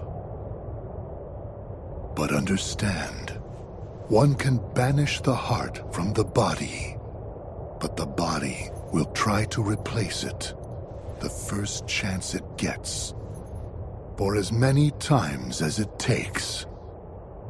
And so I knew, even after we were divided into Heartless and Nobodies, it was just a temporary separation. Why then? Why did you lie to them and tell them they had no hearts? Xemnas and Xehanort formed the organization for a specific reason. Round up a bunch of empty husks, hook them up to Kingdom Hearts, then fill them all with the exact same heart and mind. Translation? They were going to turn all the members into Xehanort. Make more Xehanorts? You tricked your friends to... But you, aren't you scared of just turning into someone else? Me? I'm already half Xehanort. That's nuts. However, through weakness of body, weakness of will, or weakness of trust. Most of the original members we had chosen for the organization were inadequate. Thus, naturally, they never had a chance to attain their goal. Yet, even this was to be expected. We have learned of the heart's folly, and we have achieved our other goals.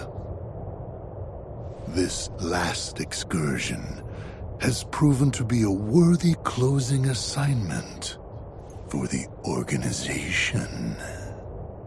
Just stop it! You treat people's hearts like bottles on a shelf, but they're not. Hearts are made of the people we meet, and how we feel about them. They're what ties us together even when we're apart. They're what make me strong. Duh. You're strong because of the ties you have with other people. As if the Keyblade would choose a wimp like you. But no pouting. We see much bigger and better things in your future once you side with us.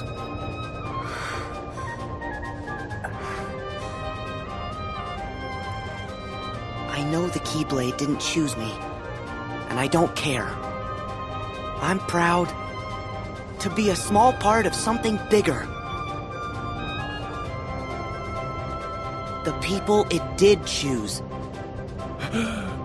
My friends. They are my power! Those are just words. You've lost. Fine. See where your power gets you here. Xemnas! He's all yours!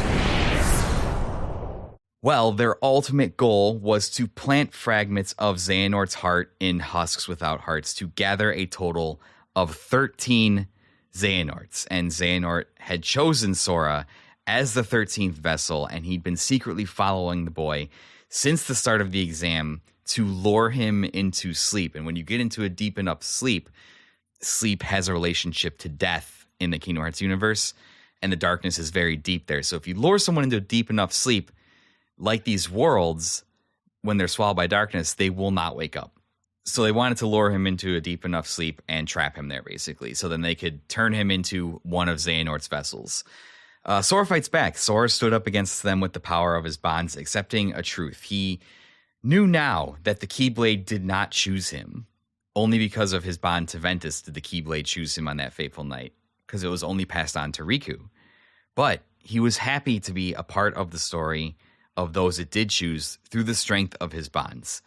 He fights and defeats Xemnas once again, but he didn't have enough strength left to return to his own world. As he called out to Riku, Sora was wrapped in a light he'd experienced as a child and began to fall into the abyss of dreams, the depths of darkness.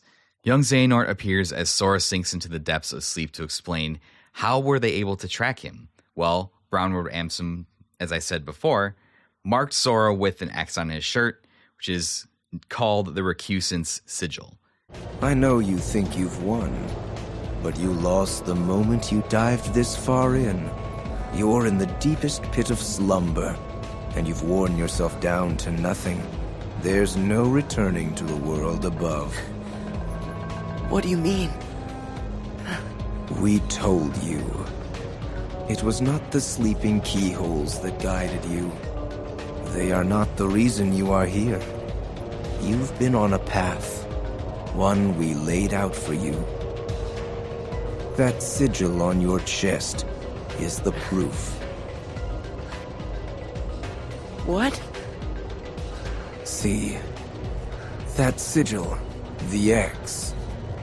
It tells us where you are at all times. You had wondered aloud before why we kept showing up where you were. It's because we need you, Sora. Or, to be more precise, we need what will be left of you. the 13th Dark Vessel.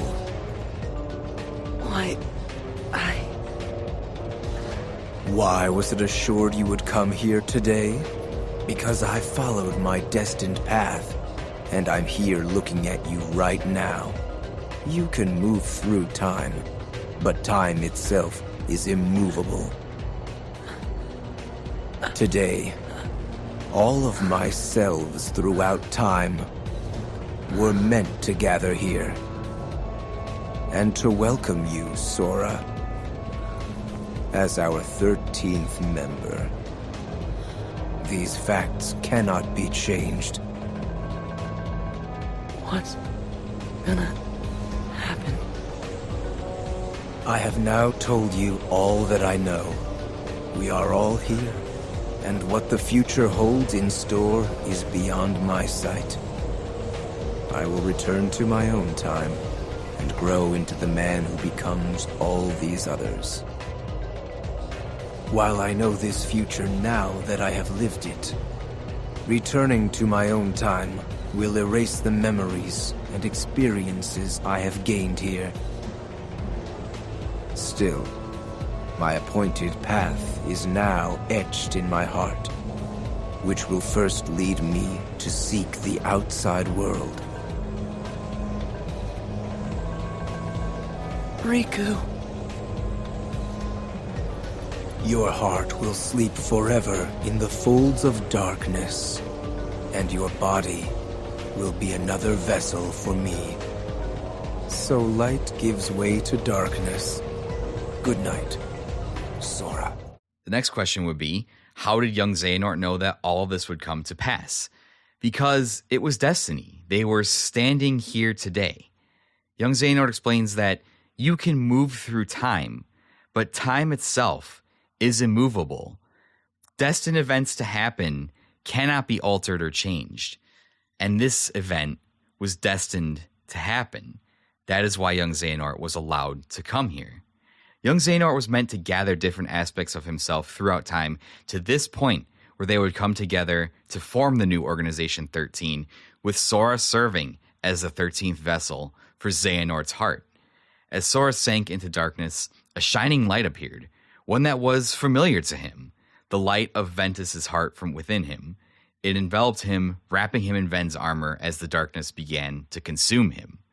Meanwhile, Riku had also come to the world that never was and found Sora, who was trapped in a nightmare. As he tried to wake Sora, he fought a fearsome embodiment of the nightmare he was stuck in, and afterwards learned the truth from Ansem, Seeker of Darkness. Riku's whole journey hadn't been through the sleeping worlds, but rather through Sora's dreams. We thought it was a parallel, but it wasn't. At the very beginning of the exam, Riku had noticed that Xehanort was targeting Sora as soon as the brown-robed man had appeared in Destiny Islands. So, Riku unconsciously entered his friend's dreams and consumed his nightmares, attempting to protect Sora from Xehanort's schemes, whether he knew it or not. His jacket of his Dream Drop Distance form even had the Dream Eater logo on the back of it, which is a huge clue that is staring you in the face for the entire game.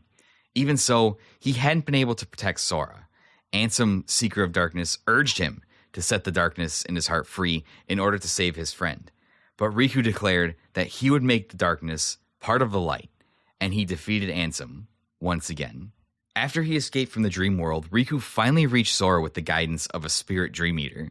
Sora's heart had fallen asleep in the darkness, and his body was about to be made into the final vessel for the 13 Xehanorts that compose the real Organization 13. Riku was originally going to be the target, but he had grown to resist the darkness in his travels and struggles.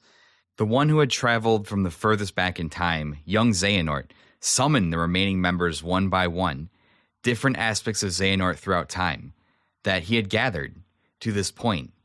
King Mickey rushes in but couldn't stop them despite literally stopping time and trying to rescue Sora.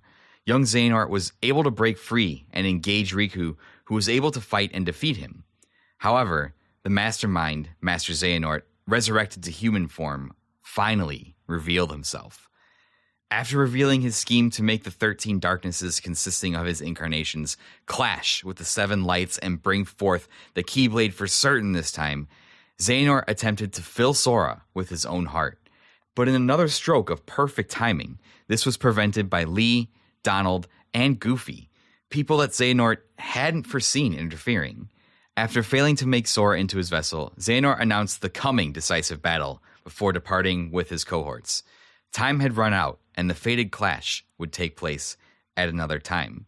Clearly, this was not the moment that destiny had intended for Xehanort. Even after he returned to the mysterious tower, Sora was still asleep. Riku used the power of waking he acquired through the exam to dive back into Sora's dreams and attempted to save him from the darkness of sleep, awakening Sora's heart. With knowledge of the danger, Riku dived into Sora's dreams, knowing that the darkest depths awaited him. After Riku arrived in the abyss of his friend's dreams, a figure in jet black armor attacked him. It was, in fact, Sora, wrapped in Ven's armor that had been possessed by a nightmare. When Sora dropped into the abyss of sleep, the armor of the person whose heart he'd given shelter to as a child, Ventus, protected him. However, the armor went berserk after it was possessed by a nightmare, viciously attacking Riku. After destroying the armor, Riku opened Sora's sleeping keyhole and proceeded even deeper into his dreams.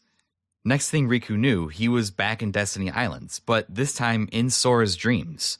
As Riku answered the questions of the people sleeping within Sora, Roxas, Ventus, and Xian, he reaffirmed how important his friend was to him.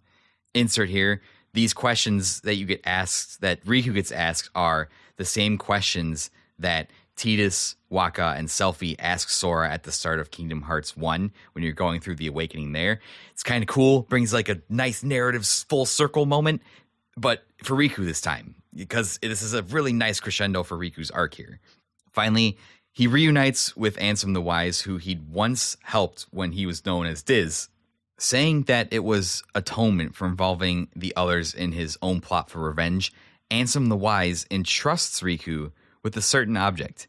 It contained the results of his research on hearts that he had previously hidden within Sora when he was restoring his memories. He said it might be helpful in getting back the sleeping hearts.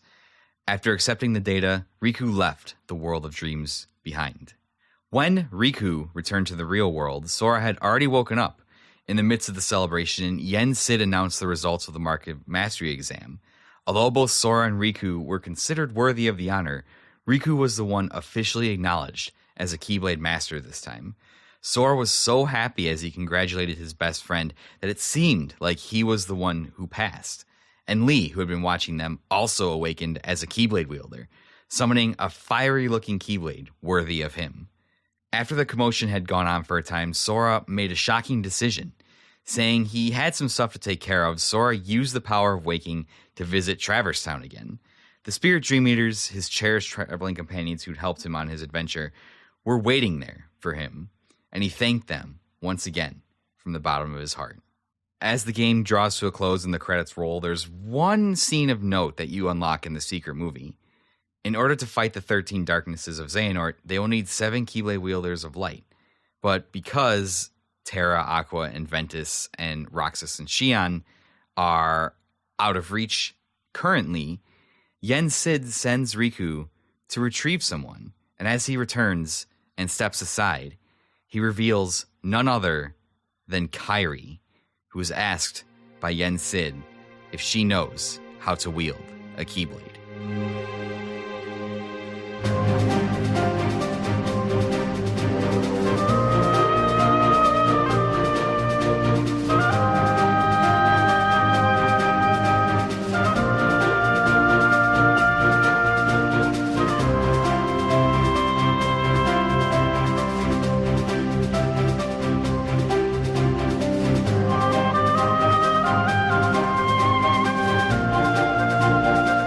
Okay, before I get into the time travel stuff, I want to just talk real quick about the dual storylines of this game, because I think this is really the first game since Chain of Memories that we get to spend any kind of time with Riku. Riku's character development kind of happens as he's a kind of an NPC, kind of happens in game or while he's in your party. This game, aside from Chain of Memories, is the game where his arc kind of comes full circle. Because remember, we know Riku as this kid from Kingdom Hearts 1 that gave into his selfish ambitions and desires and ultimately paid the price for it, falling into darkness, allowing Ansem to possess his body. And he's been trying to atone for that ever since, and he's been struggling with that darkness that he knows is inside of him. And here it kind of comes full circle. We really see Riku challenge that darkness and that trauma inside of him and overcome it and learn to not fear it anymore and kind of take it into himself. And as he kind of has this moment of self-acceptance and realization that he knows he's not perfect and he knows that this thing is still inside of him, but he accepts it and he lives with it and he chooses to walk a better path. And that ultimately, if you remember from Birth by Sleep, the reason that Terra isn't allowed to be a master is because he gives into the darkness during the exam.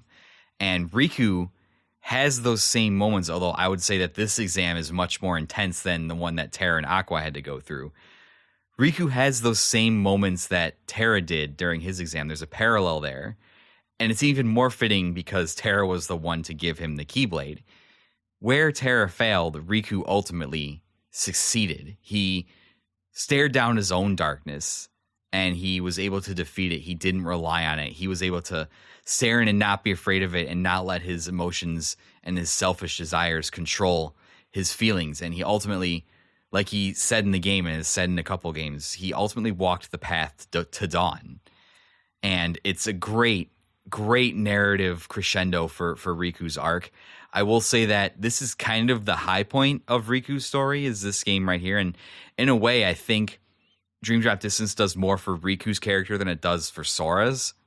In Kingdom Hearts 3, we really focus in on the conclusion of Sora's journey, and Riku kind of plays more of like a minor role. So I think that Riku getting the limelight and getting a chance to shine and succeed in this game is really great for his character. Sora, on the other hand, not since Chain of Memories have we seen Sora in this kind of state, in this kind of danger, really. Normally, Sora's been able to kind of handle whatever anyone's thrown at him with the power of his friends. And the organization in Xehanort, I think this speaks to the level of cunning and the level of threat that Xehanort is as a antagonist in the series. Sora's been able to overcome anything with a smile and with his friends. And in this instance, he's not able to. He defeats Xemnas, which is the final boss of Sora's story, but they catch him in their trap that they laid for him. And if it wasn't for Riku and Mickey and Lee and Donald and Goofy's interference, Sora might have been a vessel. And it's kind of a stroke of genius on Xehanort's part too, because he now knows, he has this knowledge, he's seen it. All of his aspects that have gone up against Sora have been defeated. So in this way, he gets his 13th vessel and he removes Sora, a potentially dangerous piece, from the board to ensure his success. So those are the kind of the thoughts on Sora and Riku's arcs in this game. Maybe I'll do like a whole piece on Riku's story. I don't know, because I think Riku has a more compelling arc overall than Sora, but Sora's still the main character because of his bonds with everybody. But I know this is the question, right? You heard me mention it a couple times.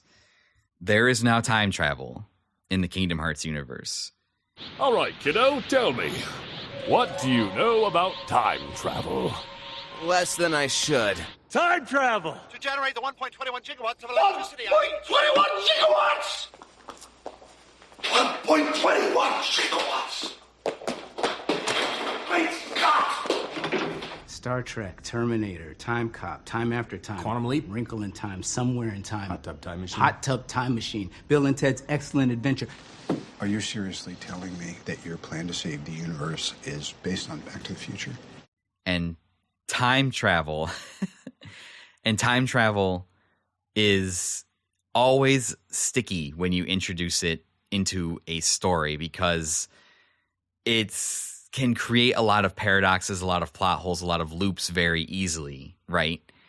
I'm not necessarily a fan of it being here, but now knowing that it's integrated into the story, I don't know how the story of Dream Drop Distance or Kingdom Hearts 3 would go if this story wrinkle wasn't involved with it. So I've kind of accepted that it's necessary, but it's still, I don't want to say it's narratively lazy, because Nomura has never been narratively lazy, and some of the games that we love have time travel shenanigans in them. I mean, Final Fantasy 1 began with time travel shenanigans and has time travel shenanigans in them. So it's difficult. It's difficult. But time travel. Let's talk about time travel. So in the Kingdom Hearts universe, at its base level, it is similar to the way time travel works in some pop culture.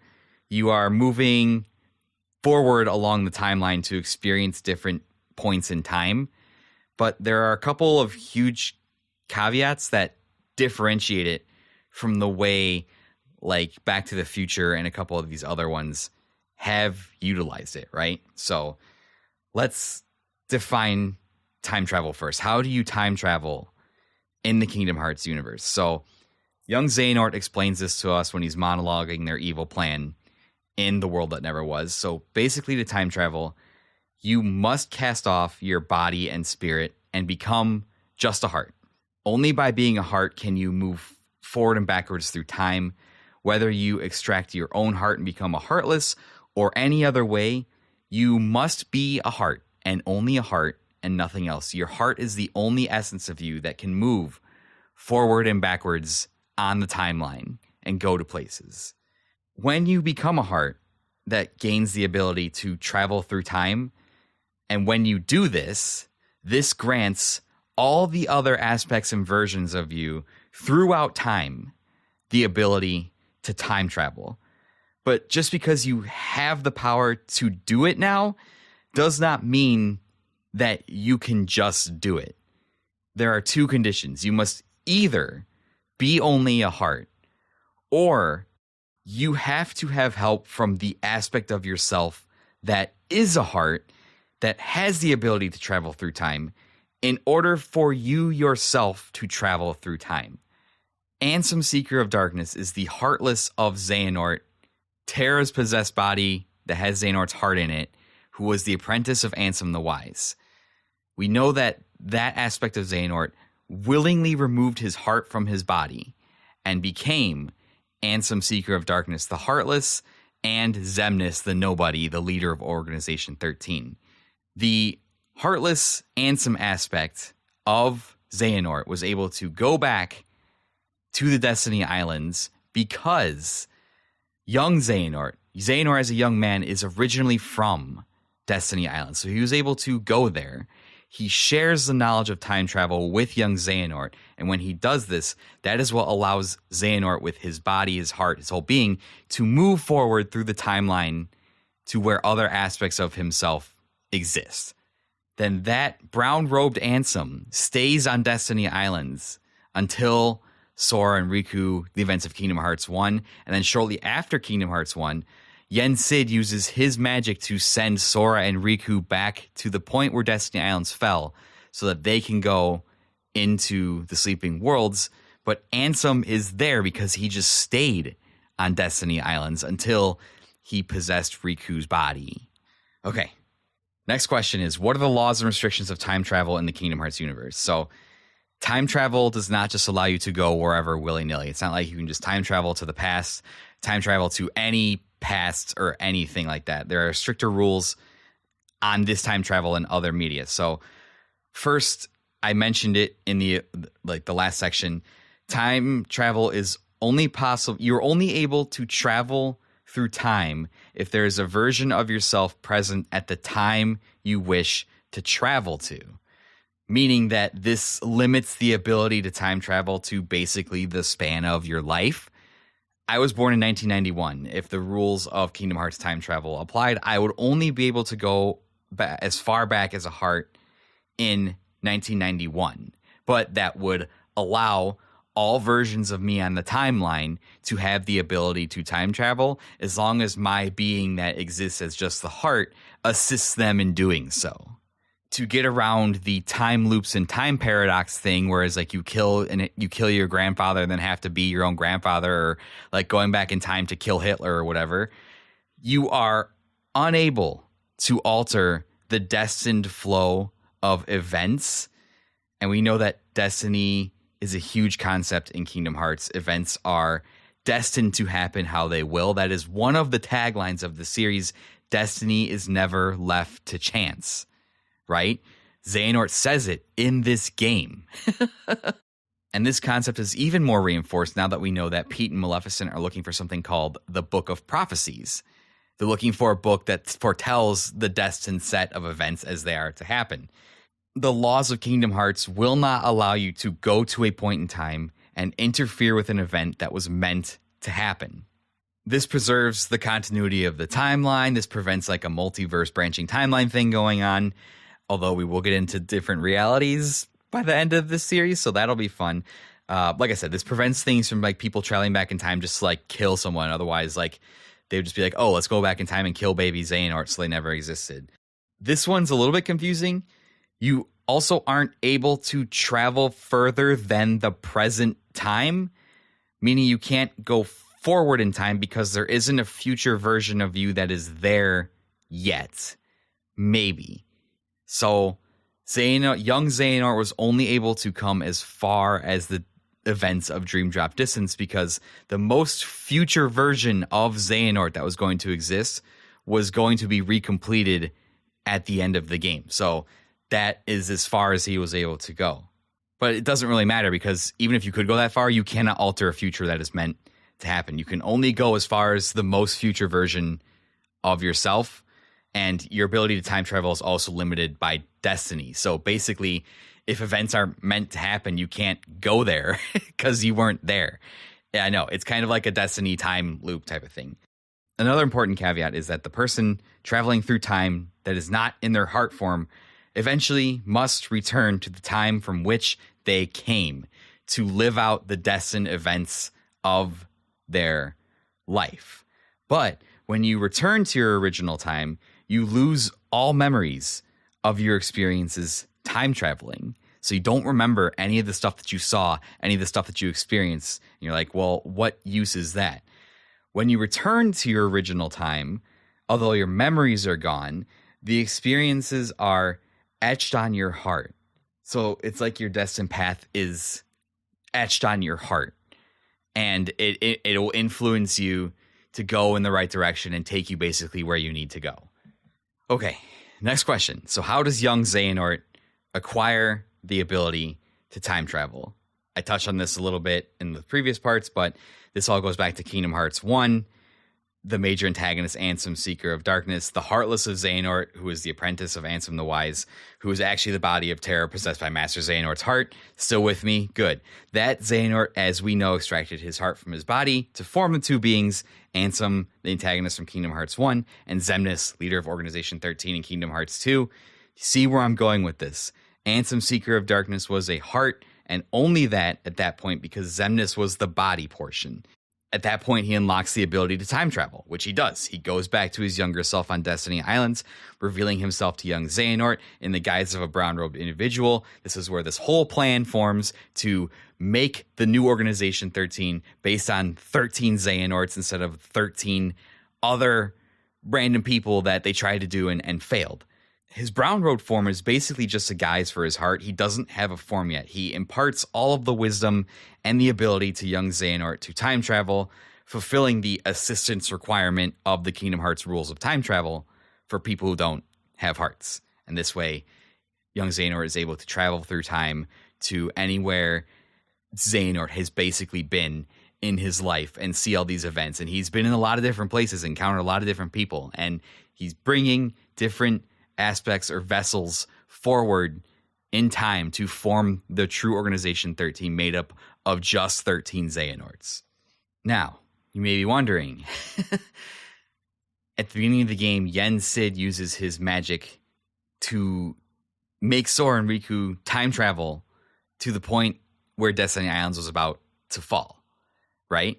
Yes, he does do that. And it's not the same thing.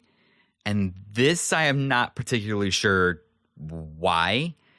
Some of the Reddit boards and forum discussions I've seen researching this topic just kind of accept that Yen Sid is able to do this because magic and because he is literally the embodiment of Disney. So he's just able to do this. But when you think about it, it still obeys the basic rules of time travel we've set out in the previous couple of paragraphs.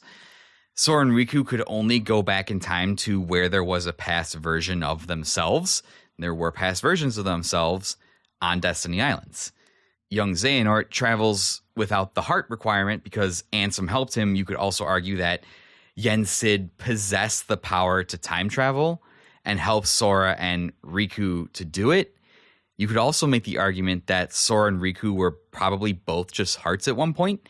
Sora did turn into a Heartless. Riku lost his body to Ansem. So if you twist it and look at it from angle enough, you could say that those requirements are there. And just by slotting in saying that Yen Sid had maybe time traveled at one point, that he helped them time travel because that's how it works, right? I'm just going through my notes one by one here as I was writing them. I already told you guys who the man in the brown robe was. That was my next question. So what was Xehanort's ultimate plan in Dream Drop Distance, right? So Ansem in the brown robe tasked his younger self, a.k.a. young Xehanort, to travel through time and gather up different iterations of Xehanort, or gather up vessels that were willing recipients of Xehanort's heart, and gather them at the time of Master Xehanort's recompletion as a complete person.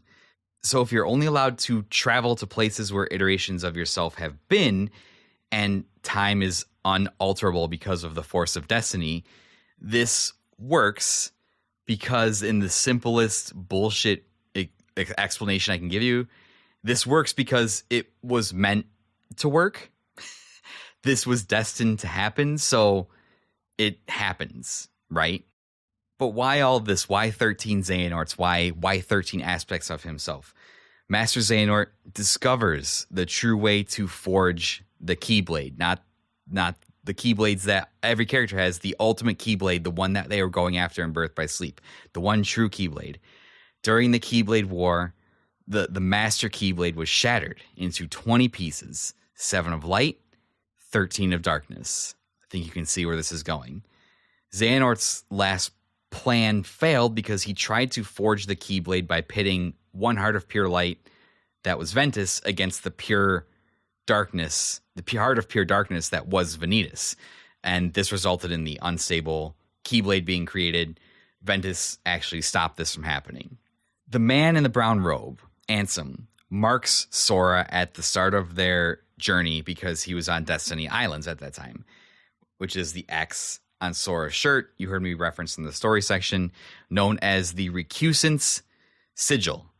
And thank you to dictionary.com. A recusant is a being or a person who refuses to submit to authority or comply with a regulation, meaning all the aspects of Xehanort could track him through time and sleep because he was marked with Xehanort's sigil, all to lure him so deep into sleep that he could never wake up, losing his heart into the darkness and being able to place a fraction of Xehanort's heart inside Sora, making him the 13th vessel. So if this was the plan, why did they all disappear after failing to make Sora the 13th vessel after Riku and Mickey and Lee save him? Again, the simplest explanation I can give to this that makes sense to me, as Xehanort and young Xehanort said, all of his aspects were gathered there because it was fate. It was the fated time. It was the fated place. That is why young Xehanort was able to travel throughout time, and that is why all the aspects from time were able to gather there. And the reunited, recompleted Master Xehanort is the most future version of himself. Remember what young Xehanort said: when you reach the point where you're supposed to return to your time, you do so, and you grow into the person you're meant to be. The experience is etching a path on your heart for you to follow. It creates this interesting time destiny loop inside of time travel instead of like a time travel loop paradox. If you time travel forward and return to your time, destiny is etched on your heart, influencing your decisions, but you only time travel forward because of destiny. It's very intense. So if they had succeeded in this moment in making Sora a vessel of Xehanort, then a vessel of Xehanort would have existed. The 13th vessel would have existed at this point in time, potentially allowing them to travel to whenever the next time was to fight the Guardians of Light. Obviously, this didn't work. It was fate that this didn't work. Xehanort accepts that, realizes that. They all fade away. They all go back to their time to live out their life the way they're supposed to. And Xehanort warns of a coming clash. Okay, that's time travel. In like the simplest nutshell I can describe it to you. It's stupid. It's frustrating. It has some wrinkles that make it a little more interesting than like your Back to the Futures or Avengers Endgame or that kind of stuff that included time travel, because it uses the concept of destiny as like a guardrail that you can't alter the way your life is supposed to go. And again, that will be challenged in Kingdom Hearts 3 because some stuff happens that might throw everything we know into whack. This is like the very basics of Kingdom Hearts time travel. This gets expanded upon in Union Cross and in Kingdom Hearts 3. So we'll revisit this, but for now, this is your time travel 101 crash course. I know it is frustrating. It's something I think is cool, but also frustrating at the same time. And I'm not, even after a decade of this game being out, over a decade, I'm not sure how I feel about it. It takes a confusing game with complex lore. And again, up until this point, the lore and the story haven't been that complex if you just pay attention to it. But now it's very, very complicated because you have a very confusing concept in time travel and a very confusing concept in the realms of sleep, like laid on top of each other. And I'm not even going to try and like define the realm of sleep because they're not like actually going to worlds. They're like visiting the world's dreams to like wake them up. And then you're probably like, oh, well, why was there a Traverse Town? Traverse Town isn't a sleeping world. We're going to go off on a Traverse Town tangent. Traverse Town is essentially Kingdom Hearts' version of the Room of Requirement. A Traverse Town will appear to like basically anybody that needs it. If you're like floating in the realm between, if your world's been destroyed, you've just lost your way, a Traverse Town will appear. This goes for the realm of sleep as well. So because of the stuff that happened with the characters from The World Ends With You, when their world got swallowed, like they didn't have anywhere to go. So like a Traverse Town formed in the realm of sleep, basically. So you just think of Traverse Town as like the Room of Requirement. It shows up and it is what somebody needs it to be when they're lost in the realm between. Next, what was the point of all this? Mark of Mastery exam, right? They needed to be Keyblade Masters. This would help grow their powers. The power they really needed to get was the power of waking. And this is another concept that is difficult and stupid because the power of waking ends up being like an ex machina thing that they can just use and be like, oh yeah, this is the power of waking. And it just has so many properties to it. But the power of waking is basically the ability to wake up a sleeping heart and set it free. It has a ton of other applications. We'll look into this in Kingdom Hearts 3 when this concept is expanded upon. And the power of waking can also be used to travel to worlds using connections between hearts. So to help the hearts that are asleep, they need the power of waking. And, you know, Ven is currently asleep at Castle Oblivion. He needs the power to wake his heart up, right? You could also say Roxas and Xian's hearts are in a state of sleep as well, being locked away inside Sora. Sleep is also a concept in Kingdom Hearts that is related closely to death. And this aspect of sleep we'll touch on in Kingdom Hearts 3. And that's where the power of waking starts to become stupid. So just keep that in mind. Just know for now they need the power of waking to wake up the hearts that Xehanort has effed with and cause all this sorrow. It's basically the tool they'll use to fix all of that. So the next question I have written down. So Riku was in Sora's dreams the whole time. Yes, Riku protected Sora, while he was dreaming, while he was adventuring in the dreams of the sleeping worlds. Again, the whole realm of sleep thing is super confusing. I think when you go to a sleeping world, you aren't technically physically in a world. When worlds sleep, they dream of events that happen. And even if people aren't in those worlds, like, for example, they visit a Pinocchio world, but Jiminy has been adventuring with them in the realm of light back in the real world. But there is a Jiminy in Pinocchio's world. The dreams fill in the gaps of the people that are missing. When Riku subconsciously sensed that things were going sideways when they were in Destiny Islands and they saw Ansem, he dove into Sora's dreams when Sora dove into the dreams of the sleeping world. So it's like an Inception thing, right? And Riku essentially becomes his Dream Eater, and this is evident by the Dream Eater symbol on the back of his vest. So Sora was in the dreams of the worlds, and Riku was inside Sora's dreams. Again, this is some Inception level shit. The next question I've written down, it says, this is all super confusing. Is it supposed to be? Yes. This is the point where Kingdom Hearts earns its reputation. This game is super confusing. These concepts are super confusing. It really takes some brain power to untangle this mess. And I think this game, like I said, I think this game suffers under the weight of its own, of everything it has to do to set up the finale of the series.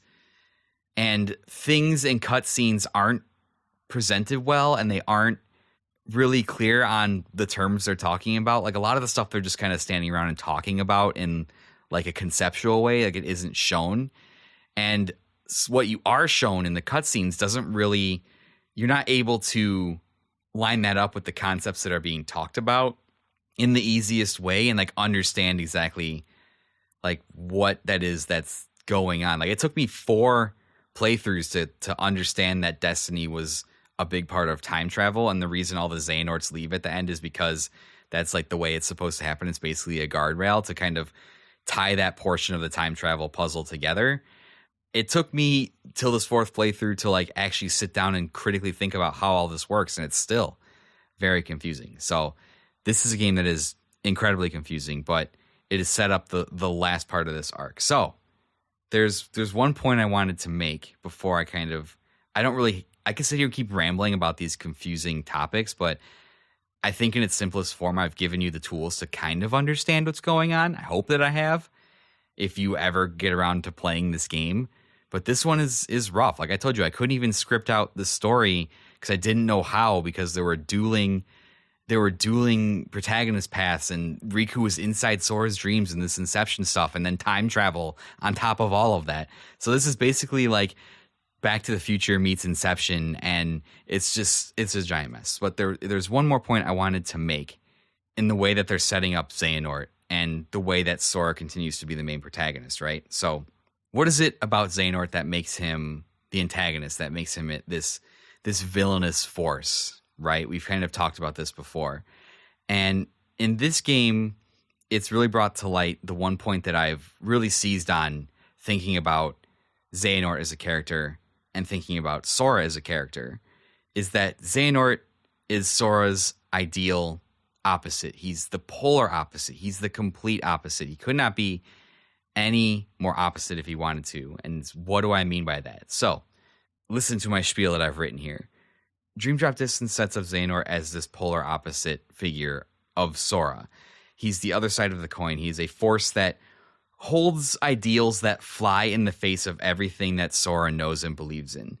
Think about what Sora stands for. He values friendship. He values his bonds with his friends. He knows that that's what gives him strength. He even says so much in this game when Xigbar finally tells him the Keyblade didn't choose you, and he says, I don't care.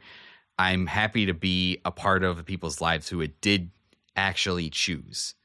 This is the power that gives him strength, and has been able to, the strength of his heart and the strength of his bonds with other people, more than his own physical prowess, more than the Keyblade. He has always relied on the strength of his connection, more than his own physical strength, more than the Keyblade. He's always relied on the strength that his connection with others has given him. My friends are my power, right? That's Sora's that's his mantra. I know we laugh at it, but that literally defines who Sora is as a character. And through all the hardship that he goes through, he never wavers from his belief in his bond with his friends. Xehanort is the complete opposite. He severs all connections between himself and others. In his travels in the worlds, Yensid tells us an interesting story at the start of Dream Drop Distance. He says that Xehanort used to be a master, but he gave up the title of master and chose the Seeker's life, which is a Keyblade wielder that basically wanders the worlds. In his travels, he sees terrible things. He sees unspeakable darkness. He sees worlds not worth saving. And rather than working alongside others, people he would have bonds with, to fix this problem, he ultimately concludes that he and only he can save the world and make things right. So he doesn't rely on friends or bonds or connections with people. He trusts himself and only himself to fix this problem. So much so that he trusts only in himself that he makes 13 of him in order to bring about his plan to forge the Keyblade. He would rather have 13 of himself than trust in the bonds of other people to help change the world. He believes that he alone can do it to such an extent that he's willing to break his heart into multiple pieces, into 13 pieces, to accomplish his goal.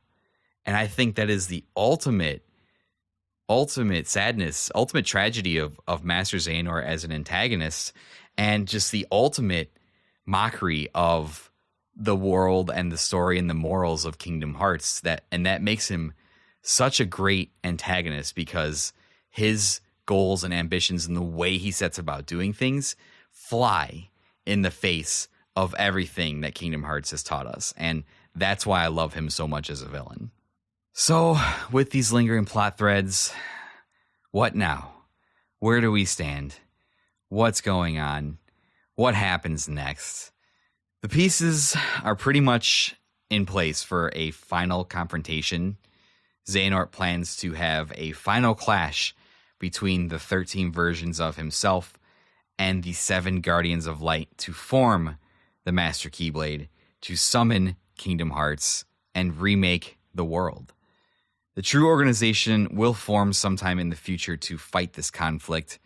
Meanwhile, this leaves Sora, Riku, and Mickey in a conundrum. They are the only Guardians of Light currently. Aquaterra and Ven are out of the picture right now, as are Roxas and Xian. Their 7th has yet to reveal themselves. Lee is still training. Riku is seemingly bringing Kairi into the picture to train, but we don't know if she'll be ready. And this is why Sora needed the power of waking to save them. Unfortunately, Sora failed the Mark of Mastery exam, and his encounter left him weakened once again, so that we're able to level him up in Kingdom Hearts 3. How super convenient. He doesn't have the power of waking, so that is where he stands.